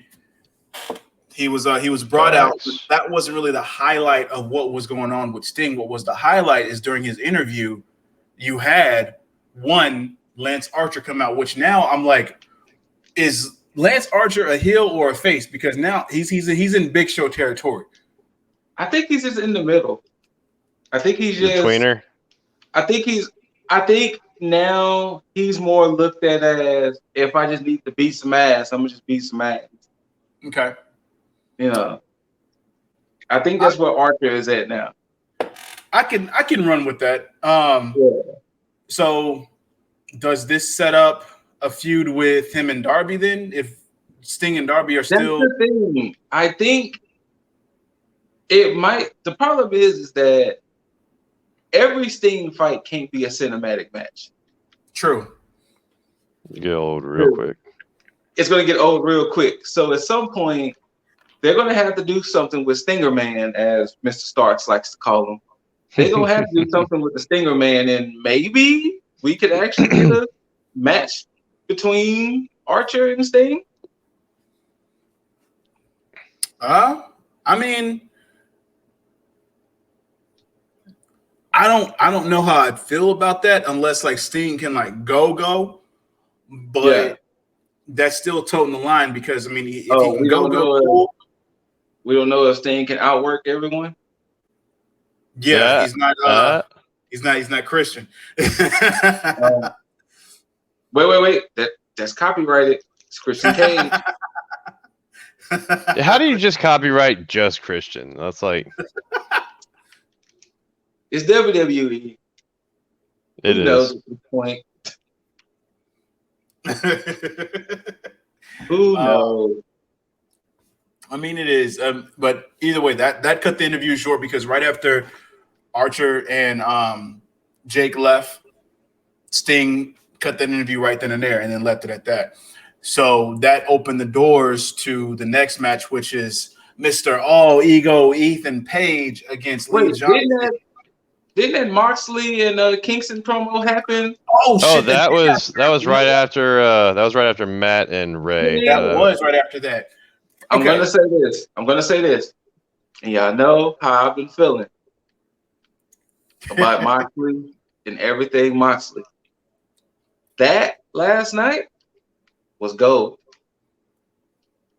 That was probably, to me, my favorite Moxley moment since he's been in AEW. Interesting. Now, I will say that was the first initial shock value for me is when Eddie Kingston popped on stage and I looked slightly to his right and I seen what looked to be an unconscious Moxley, but right. I was like, man, you either rough hungover or you're like dead. Like, what's going on? And then of course, like Eddie Kingston, as always, went to cut one of the best promos, one of the most emotional promos, and one of the most believable promos. Yep. Of course, people who don't understand what Eddie was saying and who can relate to that, you're not going to understand. That feeling is somewhat designated to those who have been in that situation before. So you may not have taken that promo the way that you probably should have because you don't understand. That's cool. But the way that he built that up and the way that he expressed, the way that he felt and how he did that, I'm glad because that was the only outlying factor in the whole ending of that match on Revolution is basically Kingston selling the explosion. Right. That was all we needed was basically for him to explain that and to move forward because that would have explained everything else. And so now, storyline purposes, we can move forward and say, okay, this is why this happened. Same reason why Mox is there sitting next to him and why we can move forward with the feud because now we understand why this feud can happen. And it's perfect. I was thinking that Mox was going to have to just go off TV and be gone into the sunset for a little bit. But now he can still be in the feud and not have to go after the title. Yes. And this was one of the things that I said that kind of made me change my mind slightly because Revolution was still a thing that happened. Like, I'm not going to be one of those AEW fans that's going to be all like, well, no, that shit still happened. They were able. The one thing that helped AEW in this situation, their Revolution was Sunday, and they had a few days to think of some shit. Yep. Mm-hmm. If AEW was Sunday and then Dynamite was Monday, probably would have been a different story. Oof. But due to the fact they were able to see the criticisms and what the people were saying, they was able to fix some of it. But we're not gonna forget that pay-per-view wasn't that great. I'm still on my Game of Thrones season 8 shit with that. That pay-per-view was not that good. And that ending just really put the icing on the shit cake that it was. So, but Moxley and Kingston in that promo did help a lot. I will say that. I'll say there was something else that helped that for sure, but we'll get into that later. Yeah, with especially with Kingston and him actually expressing the way that he felt and why he felt that way, and I'm just they sold me enough on it to where it's like it is Kingston. It's fucking Kingston. He may Best be promos. Yeah, Best fucking absolutely. Like it's too like he's that guy. Like his in-ring may be lacking in some cases, but his promo shit, you can't beat how emotionally invested his promos are, and I love that. So perfect. Him and Mox together. We're about to get some Timothy Thatcher, Tommaso Ciampa type promos, just on steroids. So yeah, let it happen. I'm all for it, but I mean, of course, don't do steroids, but let it happen. Yeah, don't do steroids. PSA. I use steroids as a multiplier. That's it. Whoa. As a multiplier for the conversation to express my, overall. Oh yeah, I know. But apparently Scoot took offense is what I was getting at. But to continue on, we had All Ego Ethan Page versus Lee Johnson, which again, I don't really like when they use matches like this because all this was meant to do was to continue on the storyline between QT Marshall and Dustin. And to me, it kind of took away from Ethan Page and Lee Johnson's match. Granted, there wasn't much to it, but when you bring out QT Marshall after the controversy that happened in that in the tag team, not to cut you off, I'm gonna just get my thoughts out right quick. It was a waste of fucking camera time. Ouch. And he's right. And he's right. That was my long-winded way of saying it was a waste of time, because the thing is, once you have QT Marshall on screen not explaining what happened, you already know moving forward that this match in itself is basically going to be gimmicked just as a setup for what happened at Revolution. And that's exactly what it was. Not only that, but if this is your way to show off Ethan Page, why are you taking so long to beat up Lee Johnson? Doesn't he still have a losing record? I'm sorry, I didn't check his record before. I think he still was 1-29. Yeah. Jesus. Like he had his first win. Like, why are you taking so long to beat Lee Johnson? Yeah. Like this is supposed to be the new signee. This is supposed to be the new guy, other than Christian Cage. But why are you taking so long? Oh, yeah. Speaking of Christian Cage and Ethan Page, somebody said if this doesn't happen in AEW, they're gonna be upset. Hangman Page and Christian Cage versus Brian Cage and Ethan Page in a cage match with Diamond Dallas Page as the referee. but Taz commentates.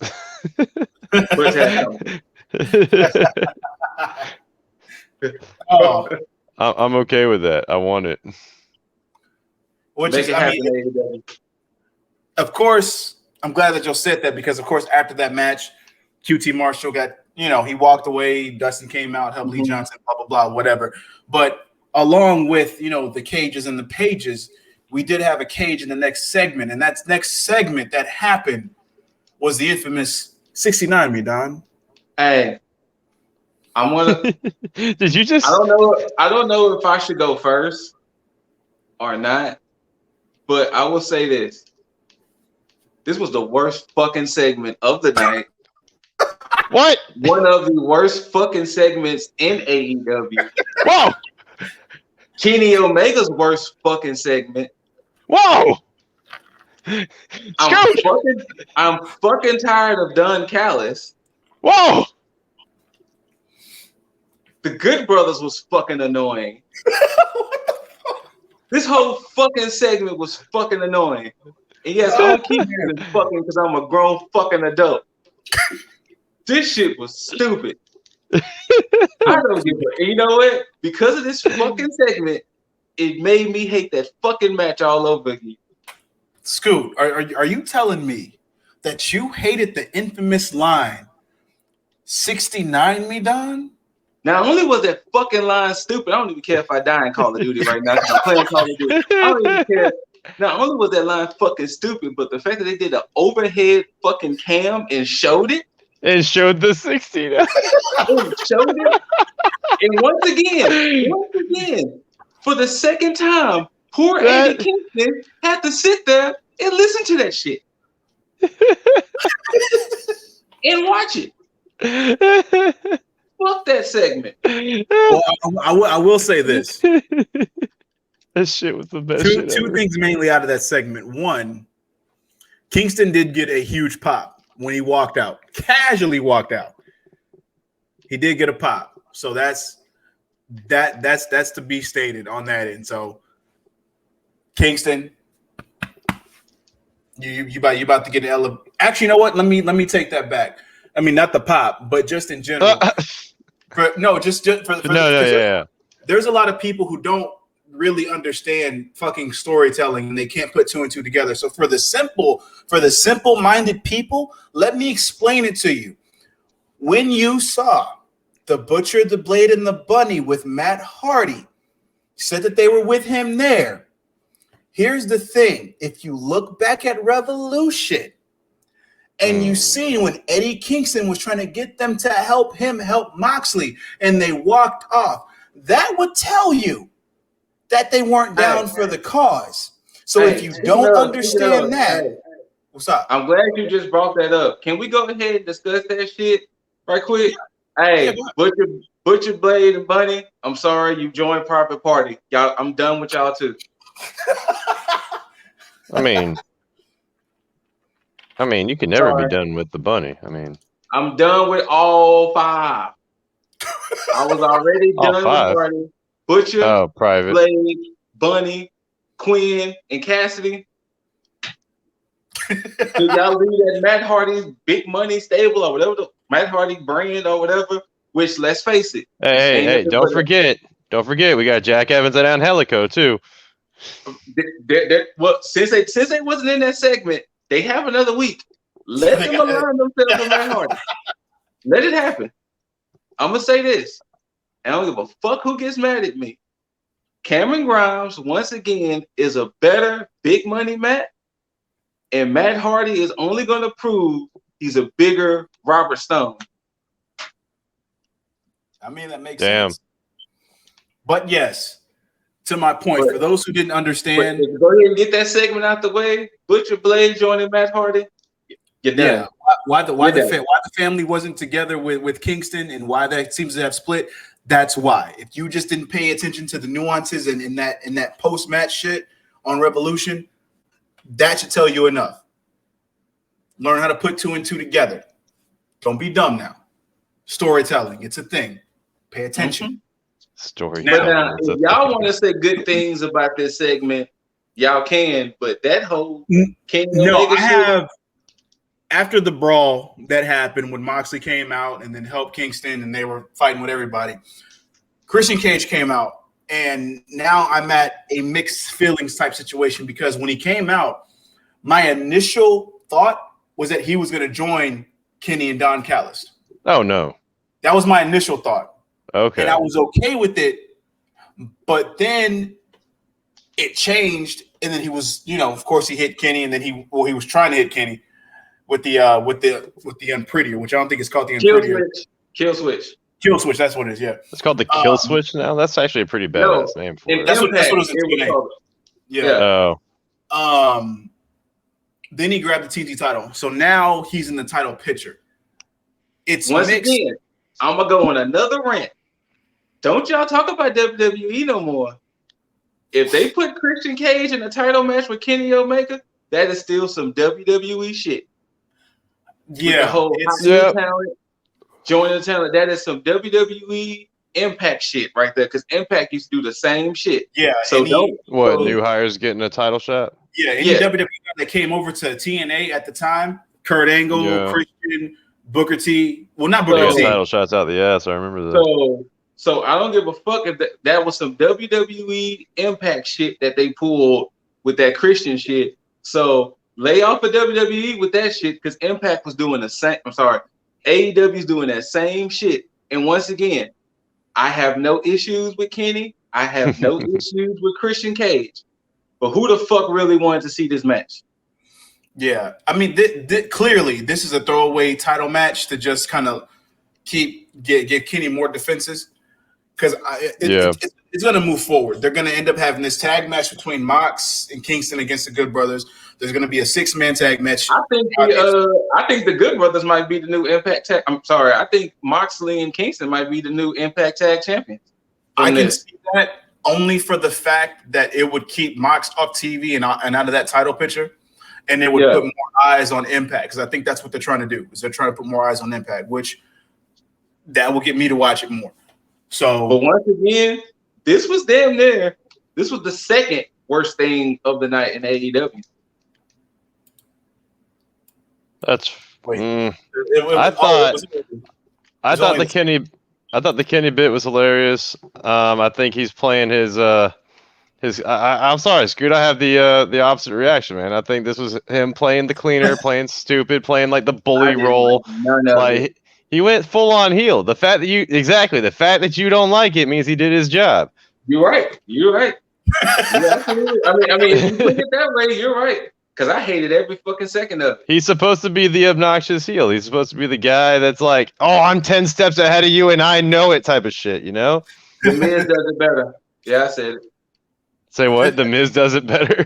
The Miz does it better in that sentence. The thing is, so I'm going to say this. Cocky Kenny is a lot better than what that Kenny was in the ring, because that was like bad. Oh, come on. Come on, 69 Redon Kenny? Come on. That was bad. we got to get the shirt, and we got to get on the shirt Don helicoptering on Kenny to get into the 69 position. I wouldn't be surprised if that's going to be a shirt they come out with. I said it first. You did, but I wouldn't be surprised. I just want to know what Kenny's fashion line is that he's picking for these shirts that he's pulling out. Same thing. Like Kenny got no drip, yo. Yo, I'm saying Kenny's got all the drip, man. What are you talking about? Kenny has no drip. Look, man, I want that pirate shirt that he had for the first 2 weeks that he even took with him to do some welding. Like, I was like, dude, you going to the Renaissance after this? That shit was like the widest V-neck I ever seen in my life. Kenny has all the thrift store drip. That's all it is. Thrift store drip. Them boots, them shiny red boots, thrift store drip.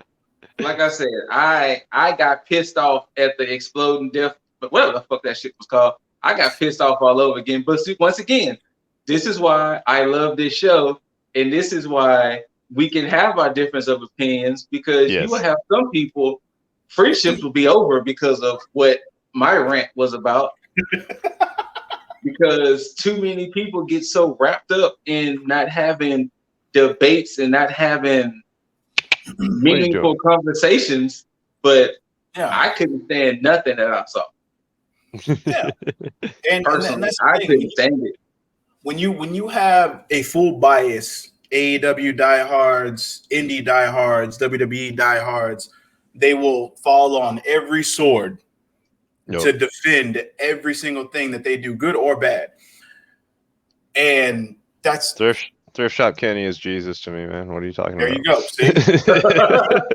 But the thing is, though, I can appreciate, regardless if you're joking or you're serious, I can appreciate that you are hearing me out and not being oh, you're wrong on every account. Kenny Omega can beat everybody you think who's the best. Like, fam, we ain't even talking about all of that. I'm talking about that one single solitary segment. I'm not giving a shit about. Did John Moxley ever get like 3 6-star matches in a row? Anyways, I don't care about that. I'm talking about that 10-minute, 5-minute segment that I saw in the ring Wednesday. I thought was fucking horrendous. I will admit only to the fact that was a little too long. Well, okay. Well, then let me ask this. Scoot, did you appreciate their reasoning behind why everything went off the way that it did? No, only because if that's the way they were gonna sell it, because we did call that out on here, they should have came back out on the ramp laughing. True. They should have came back. Yeah. Even if that was the quote unquote legit plan or plan B. Okay, so the thing was that they had this match. Mm-hmm. They told us that after 30 minutes, the thing was gonna blow up. Yeah. It was like, oh shit, that's crazy. Now, Kenny beats Moxley with like 6 minutes left. Yeah. So they have to sit there and beat up Moxley for 6 minutes. Kingston. Waste time. And no, wait, they didn't really, I mean, they did a little bit to him. They didn't do a lot, though. Yeah. So now, had it been a situation, then they're going to sit there and tell us, hey, regardless of the way this plays out, it's going to blow up. So when you preface that and tell us that, oh, shit, it's about to get real. Like, it's going to blow regardless. But then here it is, you leave a band in there, and then Kingston comes out to try to sacrifice himself. Then it's like, it's like, no, if they would have came out that night and would have been like, we got y'all. You thought you was gonna die. You thought we was gonna blow you up, you dumb fuckers.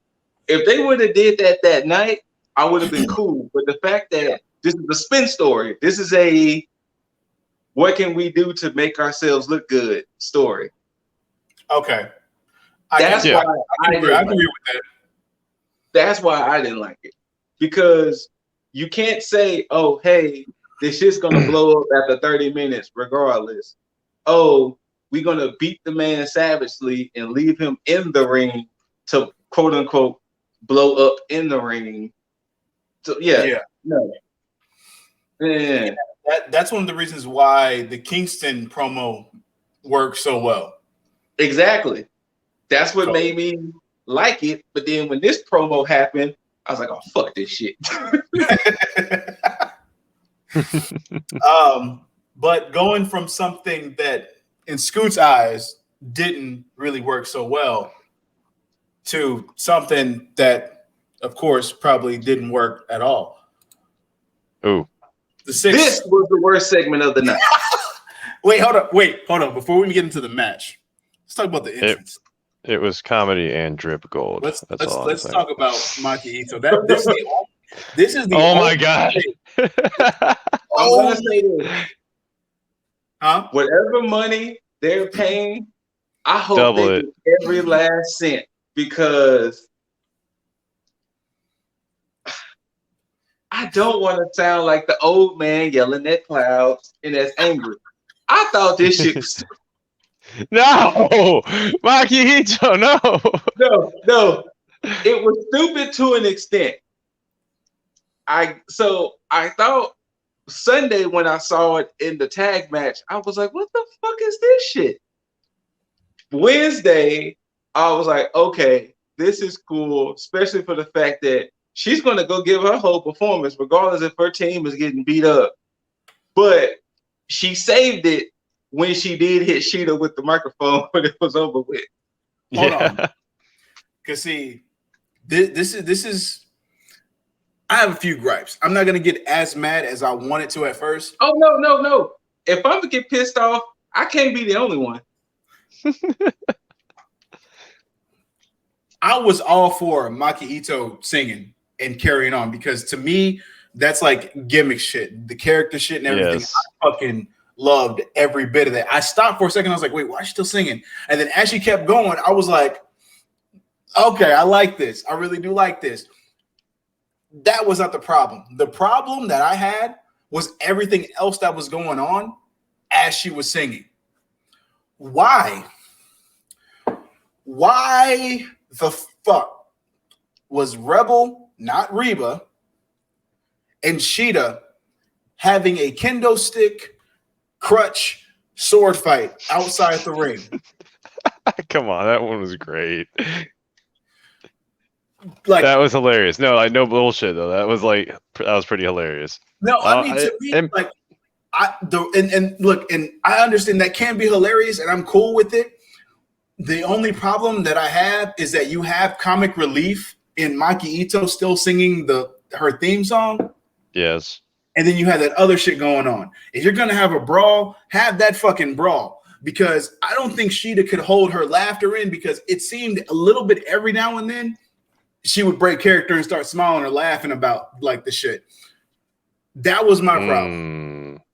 My other problem, because we're not talking about this fucking match. Fuck this match. Is this match. I mean, let's be honest. It was a standard like real 6 talk. See, this is my bad, Jaeger. Didn't mean to cut you off. See, this is you're another fine. reason why I get pissed off with wrestling.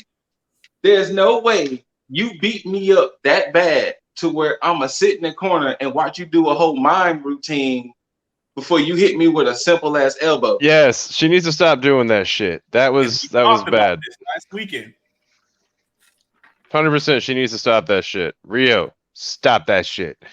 Otherwise, this was a standard 6-woman match that you can like throw to the box, the empty bin. I mean, I don't know.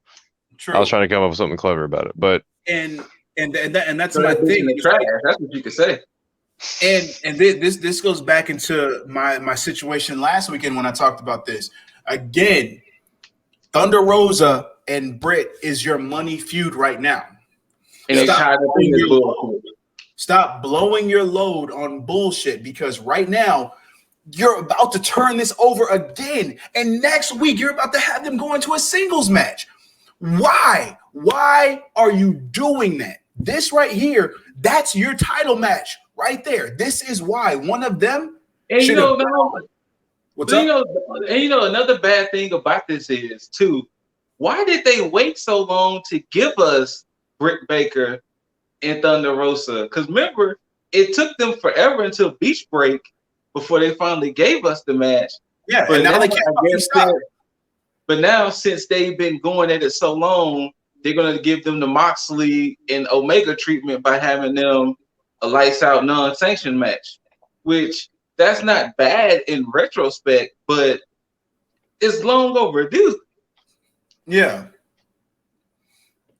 And you know what? And I'm glad you said it like that, because that's a good comparison, because they did the same thing with Mox and Kenny when they had their feud, but they stretched out before they even had like their match. And then once they had their match, then they set up this feud again to where it's like, okay, well, let's have them wrestle back to back to back to back to back. And it's the same fucking thing here. Your women's division is shaping up nicely. Do not fuck it up when you get to the fucking title picture, because that's what you're doing. I was about to have another rant with that, but I'll rant about that later. I just don't want it to be like this, because I feel like they have so much potential, and you have the character stuff, the heel working character work with Britt Baker, which is perfect, and Reba as a as a lackey, as an accessory to this. Yeah. And then you have Thunder Rosa, who is just Thunder Rosa. Fucking awesomeness shit. Hey, hey, like we tend to do on this show. Thunder Rosa, though. Thunder Rosa, though. I'll have to make a banner for that.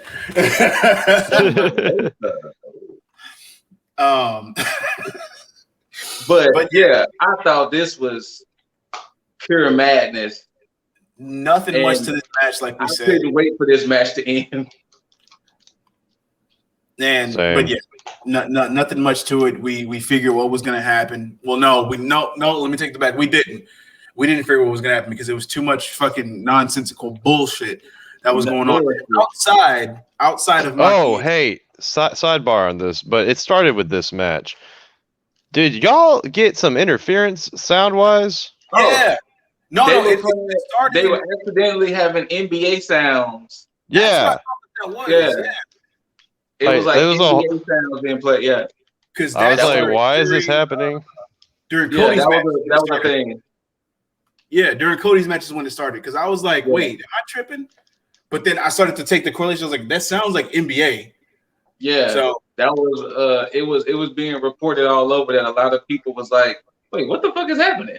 Like, am I hearing an NBA game over? Over Yeah. AEW, yeah. but I'm glad they fixed it. I'm glad they did fix it because they fixed it just in time to make sure that the things that did need to be showcased without fucking overlays was showcased. And of course, but well, one of those things was the TNT Championship match. But before we get into that, we have to get into the promo that that Chucky, well, rather Charles and Orange Cassidy had filmed in a nice arcade for one. Since you just helped me remember that this segment did happen, this was the second worst thing of the match. Of the Second worst night? thing of the night. This. Why the fuck They do I care? they that keep fumbling. And then, of course, he's gonna put the stipulation, oh, if I lose, I'll be your butler, whatever, forever. It's like, fam, now I know y'all not about to lose now. Right. Yeah. Right. At the end, and if that's the case, you probably just should have continued, like we said before, just be his butler for a long, extended period of time, have it carry on with him pulling some heel tactics against Orange Cassidy, being forced to go against Orange Cassidy, and then going from there until Trent came back, if that. But now, because then it's like, oh, we're gonna put y'all in this hardcore match because he's like, hey, these little video games you love so much, we'll fight in the ring of them, and I'll run your head through each and every. Like, get the fuck out of here! Like, you don't even sound intimidating. Like, yeah, I totally forgot this segment happened. I was so mad 'cause I'm like, I don't want to see another tag team match between these four guys. Like, well, I you don't. know what? Like that should have been bookended and done with at Revolution. It should have. But now AEW, Tony, everybody else in backstage, we're gonna play a game. It's called What We Should Not Do to Have Cornette Shit All Over Us this week. Exactly. You know what? You know what? Damn. I'm glad you said that shit because now I'm triggered again. See, this is the issue I have with AEW. It's like they purposely now trying to do shit to piss Cornette off or to get talked about. And it's like, y'all don't have to go that route. Y'all don't have to do things. It's okay to be different, but y'all try y'all's best to be super different. Yeah. And it's like, no, it's not necessarily necessary. I know that didn't make sense, but it's not necessary. It's like, y'all don't have to be so anti. Like, yeah. And look, of course, I don't agree with Cornette on everything, but I'm not going to be as biased to say that Cornette isn't right at certain things. And this is one of the situations here. It's like, be that alternative to WWE. Don't be extremely on one end. Just be that alternative. That's it. Don't jump into the boat and be like, hey, we're going to be cheeky. I get that. You have BTE for that. You literally have another show on YouTube just for that, to break the fourth wall and do all this. It's perfectly fine to keep it on YouTube because a lot of people watch it. Because dude, they have BTE title defenses, if that makes sense. But they made a belt for. You seen them? Okay, so yeah, they made a belt for the show. The mini golf. Yeah, they were doing a string of like mini golf. Yeah. But yeah, no, exactly. If you want to start doing the things like that, just the silly shit, you can do that.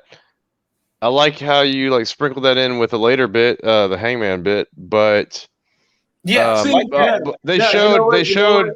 Since we're here, I'm glad you brought that up. That bit wasn't that bad to me because that was a good bit. Was like, hey, I liked it. Since I got Matt's money, look what I'm doing with Matt's money. You see, here's the funny thing though, is that on BTE they went a different direction on this bit. Because in BTE, and this usually stuff with BTE ties into the show, I think they're starting to go a different route story-wise and letting the stories diverge. for between BTE and Dynamite. Anyways, in BTE, everybody to congratulate Hangman. They're like first like, oh man, how much money did you get? Like he's like, oh, it's in the 6 figures, but Matt's not the best paid guy, so it's a little on the lower end. But then freaking the Silver and everybody else are going like, yeah, well, since I knew you were gonna win, I bought you this exorbitant stuff, and then this, and then like everybody through the crowd or through Dark Order is like telling them that they just spent like a shitload of money, and that like they got Hangman all this cool shit. Hangman's like, guys, I I donated most of that money to charity. Like I bought me a new lawnmower, but I donated the rest to like charity. They're like, oh well, we like charged your card, like because like five here like stole your wallet. I was like, oh shit, now Loki, what's up? Yeah, so five is the new give shit guy. The new fall guy, yeah. Which I like. Which that when I seen that backstage interview, and when they were all piling on his lawnmower, he was like, "Oh, well, there's a weight limit," and the way that he reacted was almost Brody Lee-esque in a way. Oh, towards five, and that's why I was like, "Huh, maybe Hangman could potentially end up being the leader of Dark Order." But has he officially joined yet? I don't think so. Okay. I think he's just hanging out with them. But I could see him as being like the ace of Dark Order. I don't see him being the leader of Dark Order though. I don't think he should. I really don't think he should. I think they really need to find somebody else to be the leader though. Definitely the ace. I completely agree on we need a different person to be the leader. Huh. I mean, if you want to go a big man, then you can go a certain direction. There's a certain big gentleman that we just welcomed to the show. I don't think they're going to do that. They should not do that. No, they should not do that. What I think is going to happen is I think that because I think they're going to do like the silly stuff for a little bit. I think once they start getting serious is when they're going to introduce their new actual leader. But I think by that time, Hangman will be integrated into like the Dark Order system, and then he'll be officially like in. I see you. Yeah. But one thing we should talk about though. The TNT Championship match between Scorpio Sky trying to reach for the sky and attain some TNT glory by beating Darby Allin, the current TNT champion. Yes. This match had a lot as far as storytelling within it. And it definitely didn't go the way I thought it was going to go. And there were moments in the match where I thought I was going to be right. If it wasn't for it was right away, if this was like next week, then yeah, I thought Scorpio was going to take it. But since it was right after Revolution, that's what made it sketchy to me. But if it was like literally next week, then this match would have happened, then maybe I would have said Scorpio might took it. But I will say this. I will give Excalibur his little credit because he did give a little hint by saying Scorpio Sky had anger issues. Yeah, he had to work with. So that was a weird way to say that, though. I was like, really, anger issues? Say he was dealing with like anger issues, but I did the only reason that I thought that Scorpio would have taken it is because they never showed what happened to Darby after the match at Revolution when he fell into the abyss. And I was like, okay, well, that's going to be what they use. And then, of course, they had the leg spot in the match. I was like, okay, take out Darby's legs, no speed, no nothing. He's going to just, take him out that way. And of course, Excalibur did a wonderful job on commentary throughout this match that had me even believing like, yo, this is how they're going to give Scorpio the fucking win. So I said, I give Excalibur, I've had my criticisms, but I give him his credit with this match. But yeah, I do love the way that this match went. I love the pacing of it. I love how they told the story within the match. I love Scorpio's struggles and confliction within this match as well. Even all the way from the mid-match after the leg spot to moving forward towards the finish where, of course, he got rolled up. But even after, where Darby kind of slapped him on the shoulder to be like, hey, good match, but he took it a different way, and he put him in that leg lock and wouldn't let go, and then looked at his hands and was like, I think I like the way this shit feels, and I was like, okay, I think I like the way you're going. Yeah. So now I think what's going to happen is they're going to let him embrace that dark side, and then move forward especially since we know SCU is breaking up. Yeah, they've already hinted at they already said that they want it next after Jericho and MJF. So yeah, I'm sorry, after the Death Triangle and Young Bucks, that they want it next. So and most likely that's going to be the end. Yeah, that's going to be the end of SCU. Could see that. Yeah, that's on a collision course to inevitability. But yeah, Scorpio Sky definitely turning heel.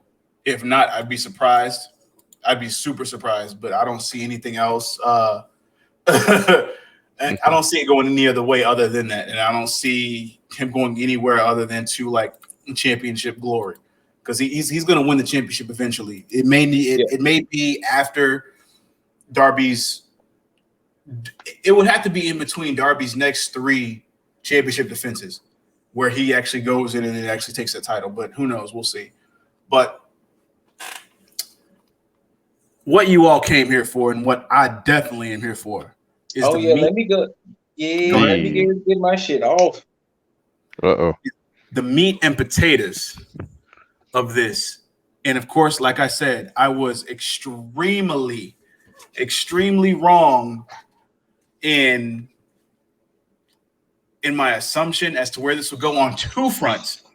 Not only with the Inner Circle, but with where this new quote unquote 4 horsemen, because there's nothing stated that the 4 horsemen has been integrated or formed yet. But correct. The progression and storylines on 2 different fronts, I've been wrong on. And that had to do with the one thing that I didn't really expect much from, and that's the Inner Circle War Council. I went into this, and it was surprising to me that this was like the last segment. And I still went in not expecting much of it. And then they flipped the table over and was like, hey, fuck you. We're going to give you this. They no doubt did, though. Now, should I go into what transpired, or did you want to get some off your chest, Scoot? Or Go ahead before I get my shit off. So of course, Inner Circle came out, but only 5. Jericho, MJF, Proud and Powerful, Jake Hager. Came out just the 5. Came into the ring. Both had mics, both Jericho and MJF. And that Jericho made me raise an eyebrow. Oh, sorry to interrupt. It did. With Wardlow being gone, I was like, okay, but at the same time, the reason why I didn't bat an eye to it is because Wardlow had already had like he had absence issues, yeah, to where he would leave here and there and wouldn't be on screen. So I was like, okay, I didn't think twice about it. But then Jericho got on the mic and he was just basically saying that we lost, things need to be changed, and I think there needs to be possibly maybe an addition. And when he stated that, MJF cut him off and was like, whoa. I don't think there needs to be an addition.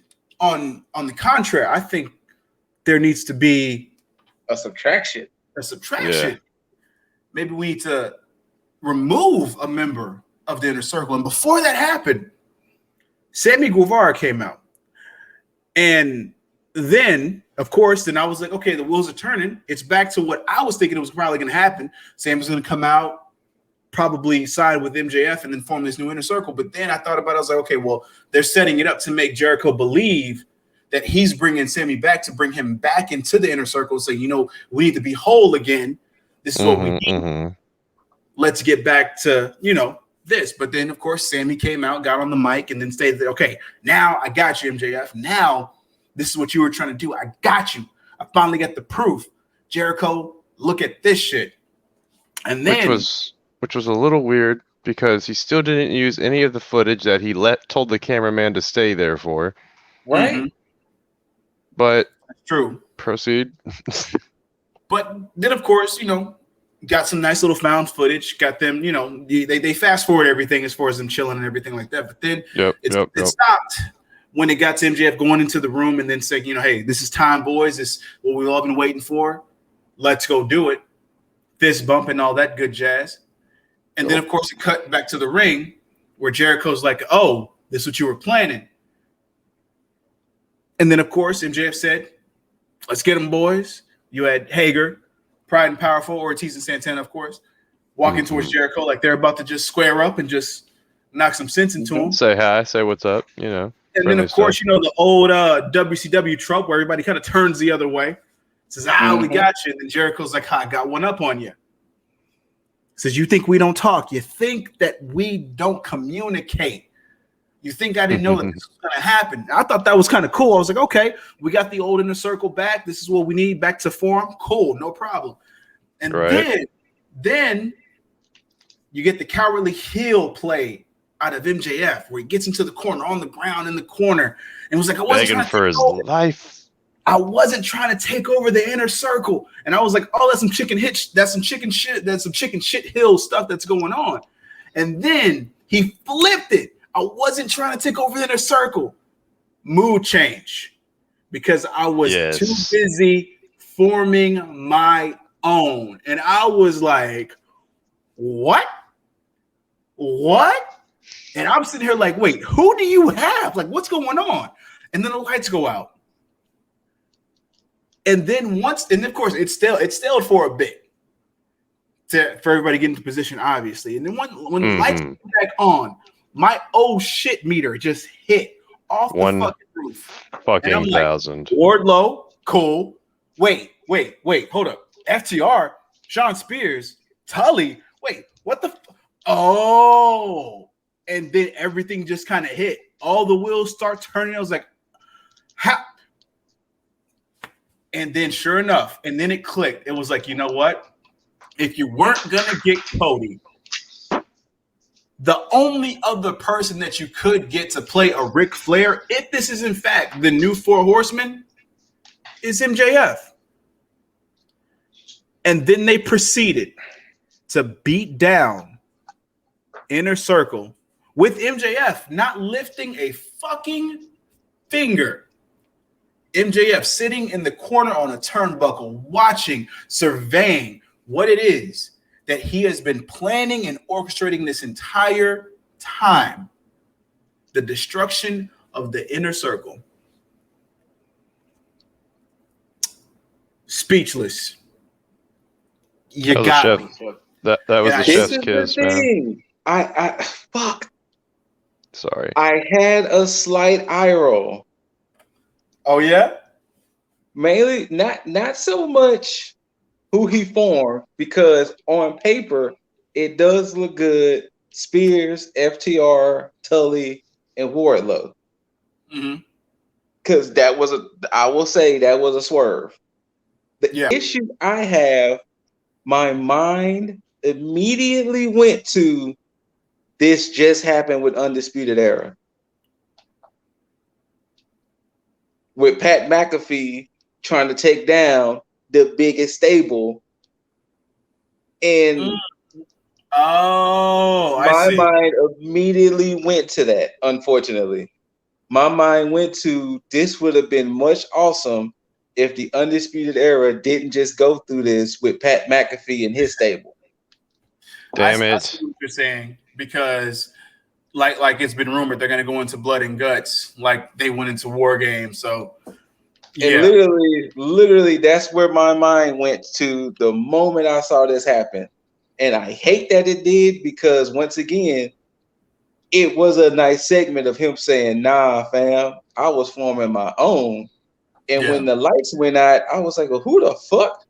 And then to see how it kicked off with Dak smashing Jake with the bottle, and them just beating the shit out of the Inner Circle. But once again, it went to Pat McAfee and his stable beating up the top dogs, which was Undisputed Era.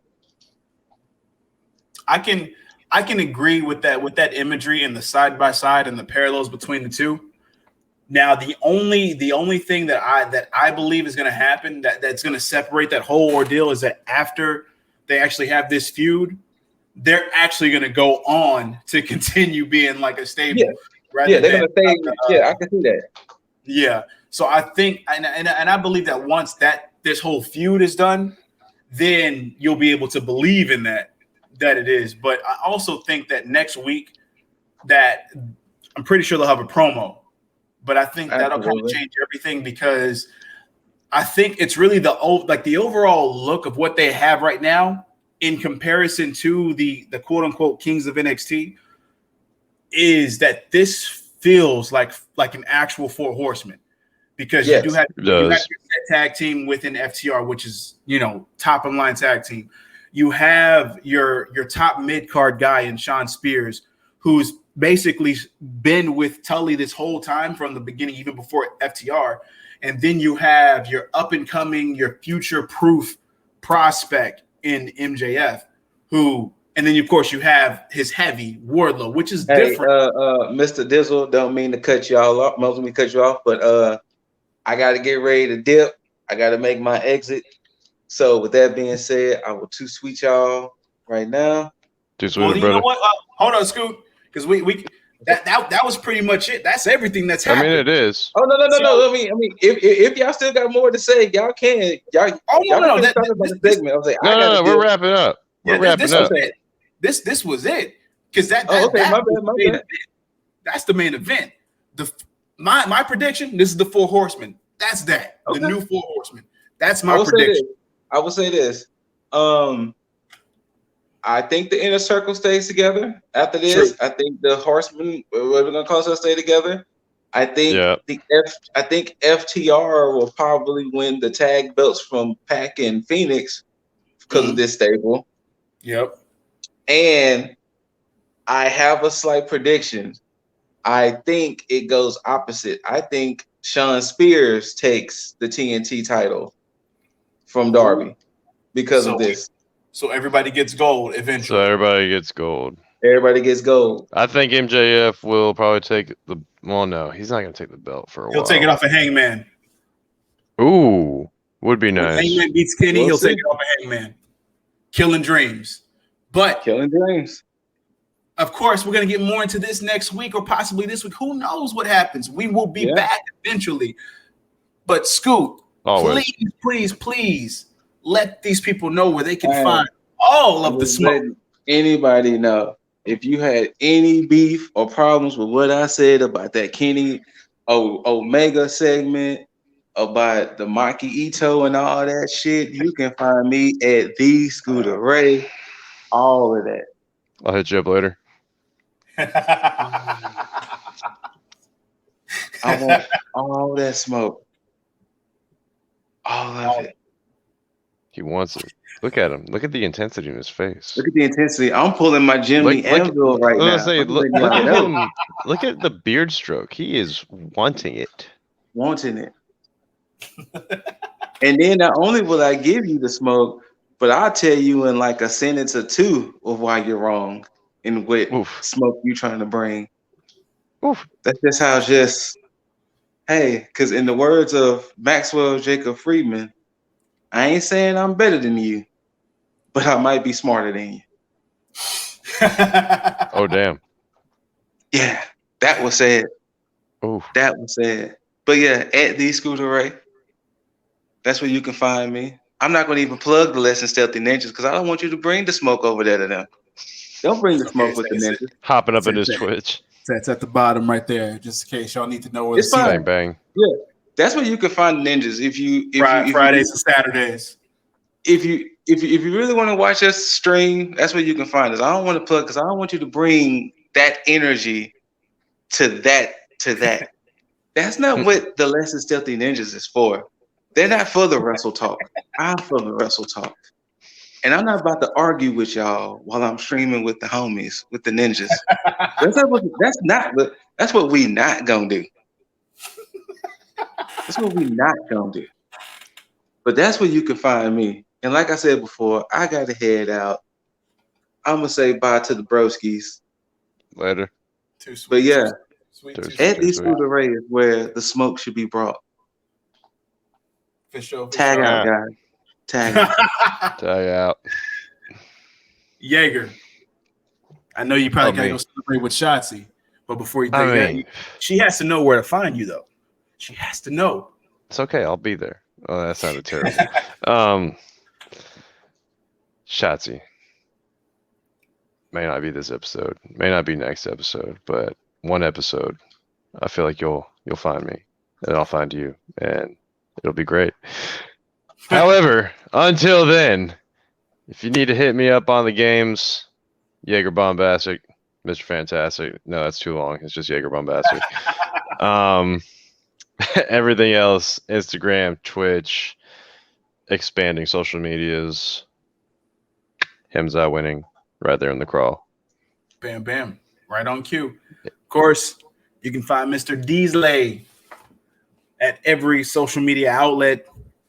Instagram, Twitter, Twitch, YouTube, TikTok, all that good stuff. You get that positivity, of course. Lifestyle One Up at the same damn thing. IG, Twitter, not Twitch, YouTube, TikTok, of course, and all your good old streaming platforms as far as for all the podcasts, whatever. But until we catch your beautiful faces next time, you can see and hear these handsome faces and voices on the next outing. Ooh. And until then, you beautiful mother effers, too sweet, and a good old tag.